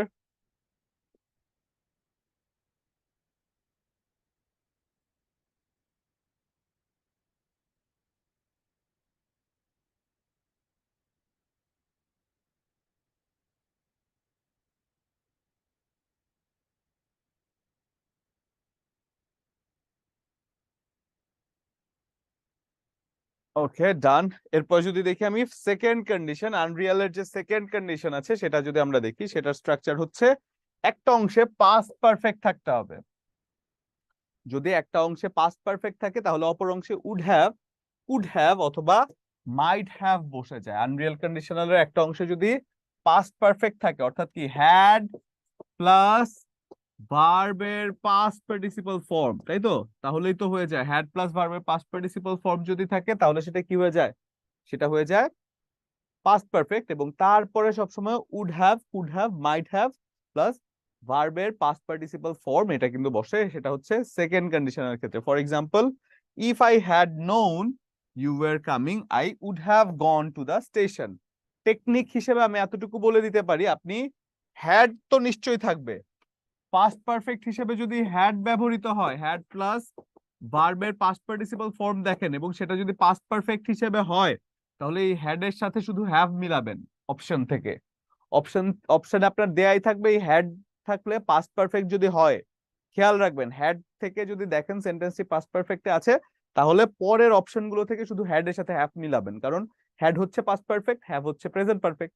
এই জন্য হ্যাড এর সাথে হ্যাভ যদি আপনি মিলান, পারফেক্টের সাথে যদি পারফেক্ট মিলান, ব্যাপারটা সহজে আপনি বের করে ফেলতে পারবেন। তাহলে এটাও একটু লিখে ফেলেন যে আনরিয়াল কন্ডিশনাল সেকেন্ড কন্ডিশন হচ্ছে if plus past perfect plus subject plus would have, could have, might have plus ভার্বের পাস্ট পার্টিসিপল ফর্ম।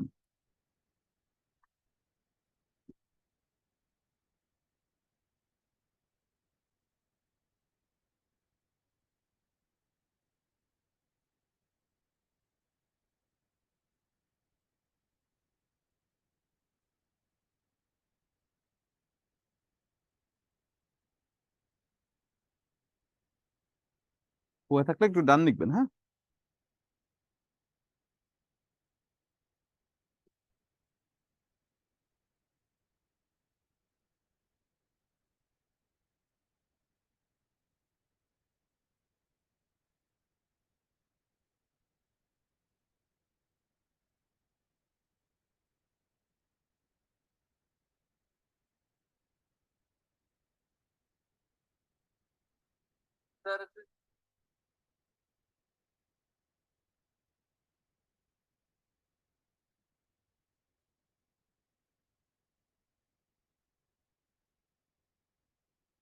হয়েছে? দুইজনের হয়েছে, আর সবাই?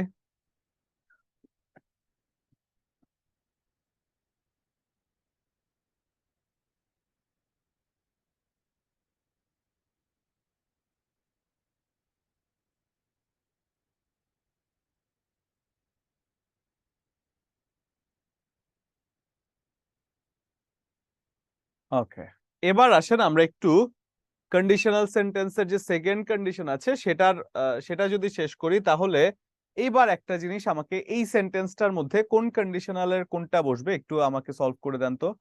If we had a boat, if we had a boat, এর পরের অংশে কি বসবে? উই উড নাকি we would have cross the river? এক নাকি দুই, কোনটা হবে বলেন? হ্যান্ড রেজ করে। অদিতি সরকার,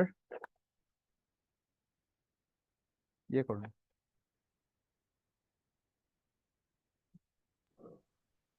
অদিতি শুনতে পাচ্ছেন? জি স্যার। কোনটা হবে এখানে? স্যার এটা এক হবে। Very good. কিভাবে বুঝলেন এক হবে? স্যার এটা হচ্ছে ফার্স্ট কন্ডিশনে পড়ে। প্রথম কন্ডিশনটা হবে পাস্ট ইনডিফিনিটে, তারপর এটা হবে পাস্ট পারফেক্ট। কিন্তু না স্যার, সবাই তারপরে কিন্তু স্যার দুই দুই বলছে, সবাই কিন্তু অনেকে দুই দুই বলছে, তাহলে তারা কেন দুই বলছে বলেন তো? স্যার তারা হ্যাড দেখেই দুই বলে ফেলছে। এক্স্যাক্টলি, এক্স্যাক্টলি, সেটাই। তারা হ্যাড দেখেই মনে করছে যে হ্যাড যেহেতু আছে আমি হ্যাভ মিলিয়ে ফেলবো, তাই তো? কিন্তু হ্যাড জি থাকলে স্যার, যে হ্যাভ মিলাবেন, এটা তো আর পাস্ট পাস্ট পারফেক্ট হিসেবে কাজ করছে না। আমি কি বলেছিলাম? হ্যাড এটা যদি পাস্ট পাস্ট ইনডিফিনিট। পারফেক্ট হিসেবে কাজ করে তাহলে হ্যাভ বসাতে, কিন্তু এটা তো কাজ করছে পাস্ট ইনডিফিনিট। তাহলে পাস্ট ইনডিফিনিটের সাথে আমরা কি বসাবো অদিতি? উড। উড বসাবো। ভেরি গুড, তার মানে এই ব্যাপারটা ক্লিয়ার। জি স্যার। তাহলে আপনার তো ক্লিয়ার। এছাড়া আর যারা লিখেছেন, যারা উড হ্যাভ লিখেছেন, প্রিয়া দাস, নাজমুন রহমান, আপনাদের একটু ক্লিয়ার হয়েছে? একটু কমেন্ট করবেন তো, একটু কমেন্ট করবেন ক্লিয়ার ব্যাপারটা, যে কেন উড হ্যাভ হলো, কেন উড হলো এখানে, উড হ্যাভ কেন হলো না, ব্যাপারটা কি ক্লিয়ার হয়েছে? একটু কমেন্ট করবেন, কমেন্ট করবেন। ভেরি গুড, তার মানে এই ব্যাপারটা আমাদের কাছে এখন ক্লিয়ার হয়ে গেল। এবার আমরা একটু কোয়েশ্চেন সলভিং এ যাই, দেখি আমরা কয়টা পারি। This could have worked if I dash been more cautious, কোনটা হবে অ্যান্সার? হ্যান্ড রেজ করে।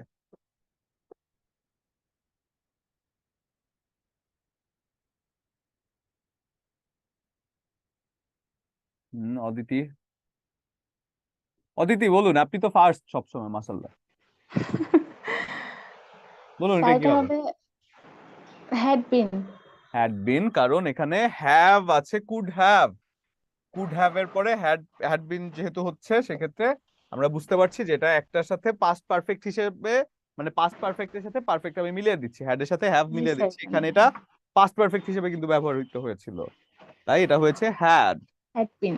Had been, exactly. এরপরে যদি আমরা যাই তারপরে কোয়েশ্চেনটায়, what would have happened if, আপনিই বলেন এটা।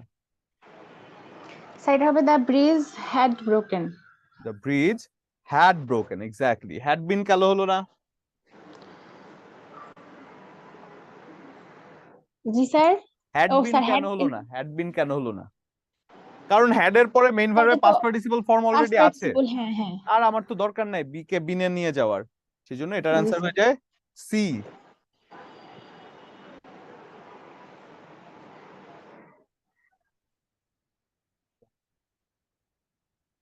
কিচ্ছু হয় না, এটা এটা আমার যে কষ্টটা হইতেছে এই ক্লাসটায়। আচ্ছা একটু সময় দিবেন আমাকে, একটু সময় দিবেন। Camera off.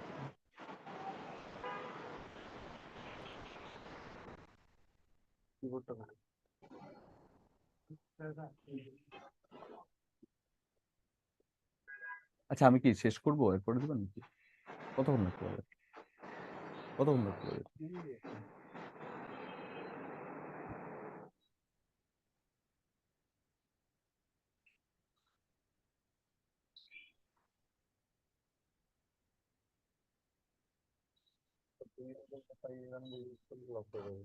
দুই আঙ্গুল বলতে? হ্যাঁ, মানে এক আঙ্গুল এক আঙ্গুল দিয়ে। আচ্ছা আচ্ছা, ঠিক আছে। তাহলে এটা হয়ে যায় দিস কুড হ্যাভ ওয়ার্কড, ইয়ে then camera then, if I had been more cautious. এরপরে যদি যাই আমরা, What would have happened if the bridge had broken? তাই তো? তারপরে যদি কোয়েশ্চেনটায় যে আমরা if he had invited me, এটা কি বলবেন এরপরে? অদিতি, থ্যাংক ইউ, আপনি পেরেছেন। ওকে এরপরে যে আছেন সোমা,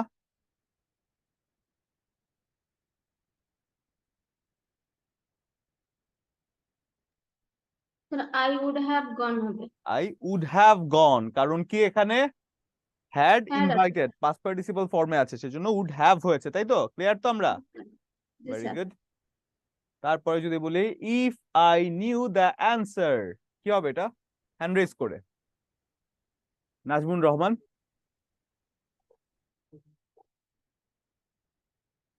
প্রথম বেঞ্চে আছে।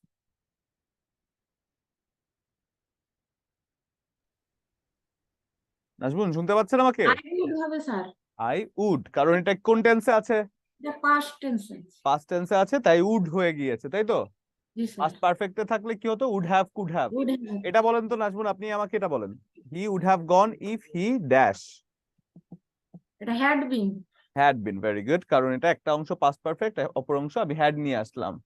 এই ছিল আমাদের কন্ডিশনাল সেন্টেন্স এবং টেন্সের যে ডিটেইলে ব্যাপারটা আছে, সেই ডিটেইলে ব্যাপারটা। এখন যদি এই টেন্স এবং কন্ডিশনাল থেকে কারো কোনো কোয়েশ্চেন থাকে, সেক্ষেত্রে ফিল ফ্রি টু আস্ক। আমি কিছুক্ষণ সময় দিচ্ছি আপনাদেরকে।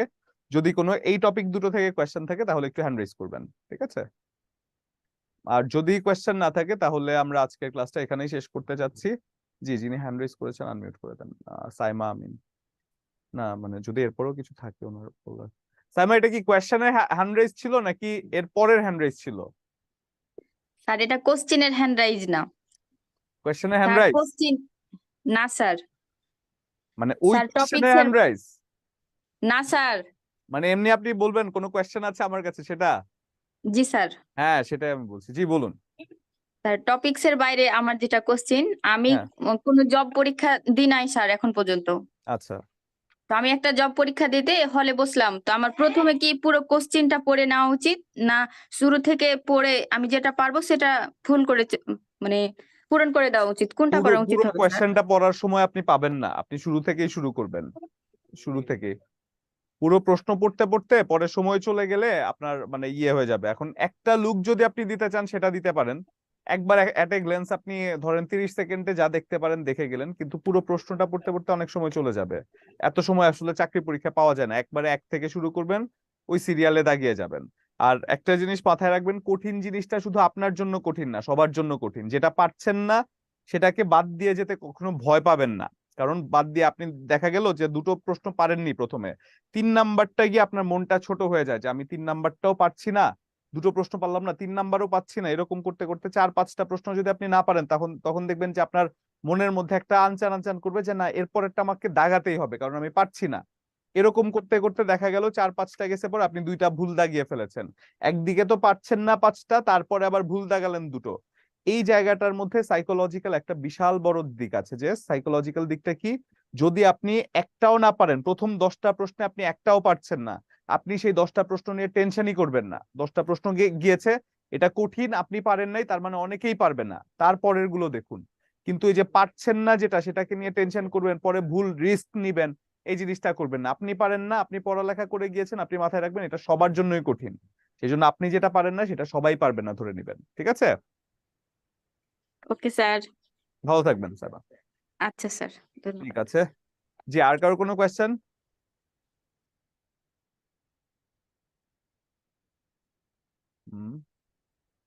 আচ্ছা, ঠিক আছে।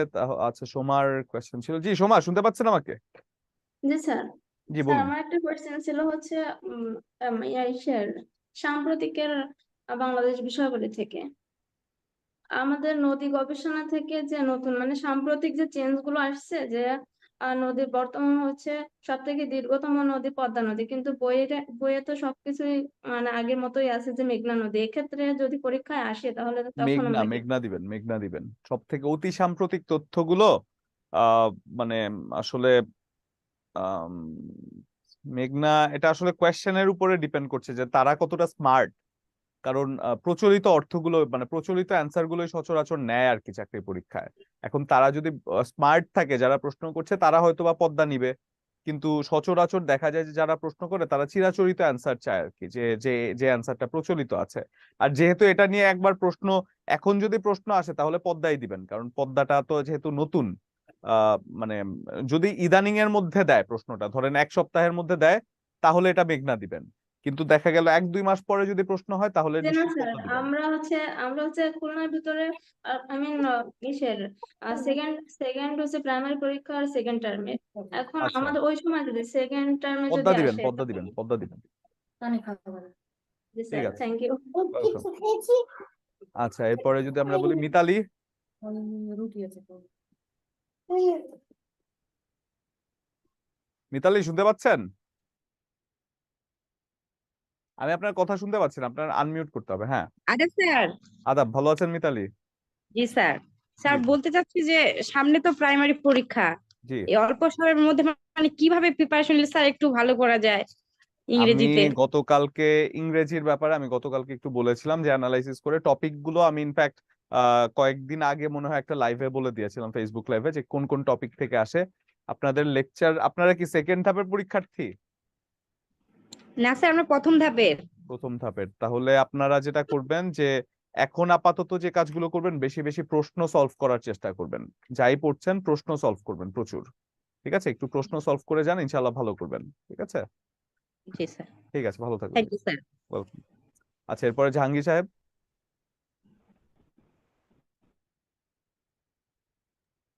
জি স্যার, শুনতে পাচ্ছেন আমাকে? হ্যাঁ জি। জি বলুন, কিছু বলতেন?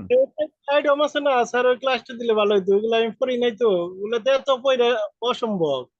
আচ্ছা, ওইটা আপনি একটু ইয়েতে বলবেন, একটু আমাদের যে সার্ভিস ডিপার্টমেন্ট আছে সেখানে একটু বলবেন। আমি তো আসলে স্যার এটা আসলে ক্লাসের ডিল আমি করি না। হ্যাঁ, আমাকে টপিকটা বলা হয় আর কি। আপনি একটু সার্ভিস ডিপার্টমেন্টে ফোন দিয়ে বলবেন আপনার যেটা প্রয়োজন। ঠিক আছে, আচ্ছা, ঠিক আছে, ভালো থাকবেন। ওকে, তাহলে এখানেই আমরা ক্লাসটি শেষ করছি। ধন্যবাদ সবাইকে সাথে থাকার জন্য। ইনশাআল্লাহ পরবর্তী ক্লাসে যদি সুস্থ থাকি দেখা হচ্ছে। পড়ালেখা করবেন, যারা প্রথম ধাপের শিক্ষার্থী আছেন, প্রথম ধাপের যারা পরীক্ষার্থী আছেন, খুব ভালো করে পড়ালেখা করবেন, কারণ শেষ সময়ে পড়ালেখাই সব থেকে বড় সম্বল। যদি চাকরি পেতে হয় পড়ালেখা করেই পেতে হবে, সেই জন্য পড়ালেখা করে যাবেন। এবং ধন্যবাদ সবাইকে সাথে থাকার জন্য। আসসালামু আলাইকুম।